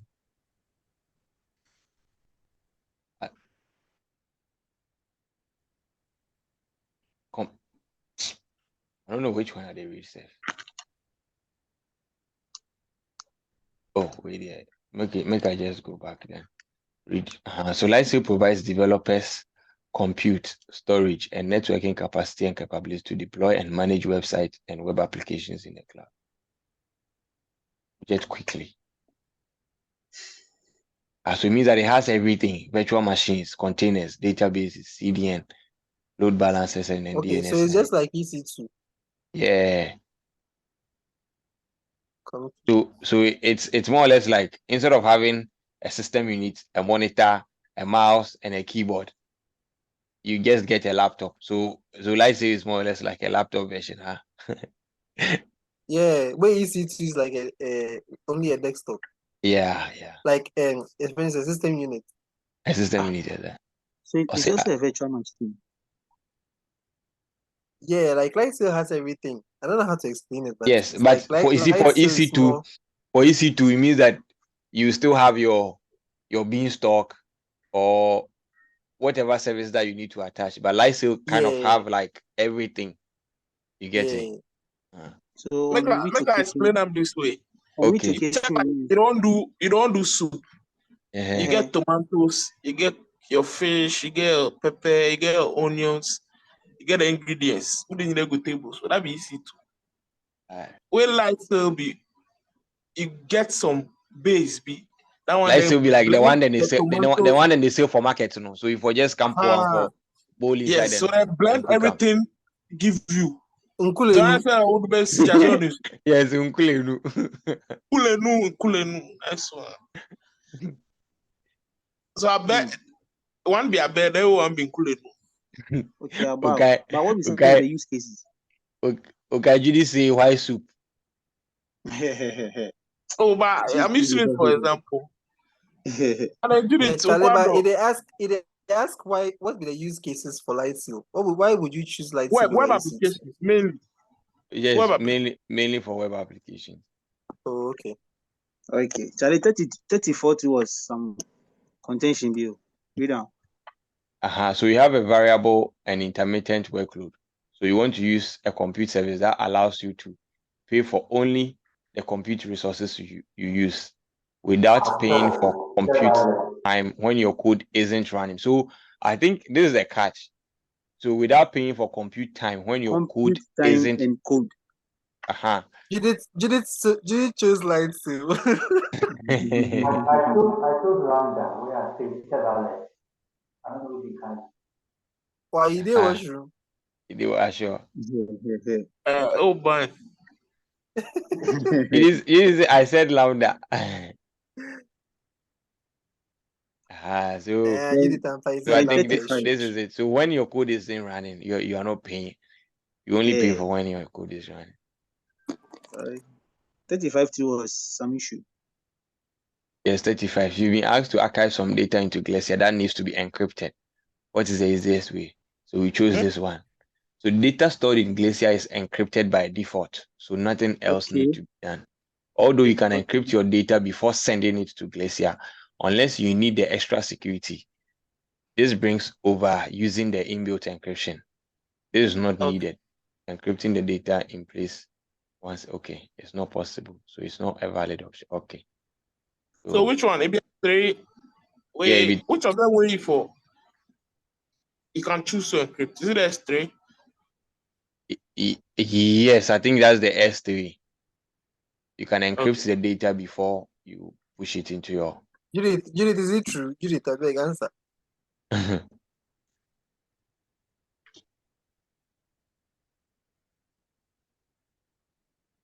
Hold on, if we go 30. Okay, this one. 37 was the next issue. Yeah, 37. Yeah, I mean, to host a website, the application. So although it looks like the right answer, there is no web load balancer in AWS. Exactly. Instead, the application load balancer fills this need. It's not recommended to use classic load balancers anymore, as these have been superseded. So the classic load balancers will be old stuff.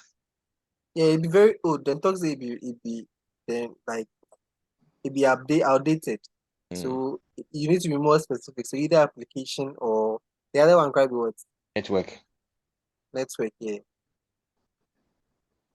Application is fully managed storage for objects. Which of the following options? Yes, this one there wasn't an issue. And 39 we didn't have an issue, right? Nah, there was no issue. 42 same.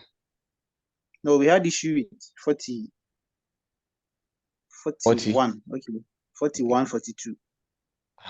This one we actually didn't know. We didn't know until 2018. When I say personal health, no. Yeah, this one we choose personal health.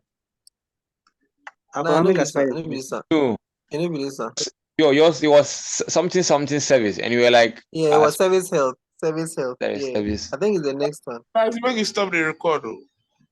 Hey. No, it's the service one. I go edit.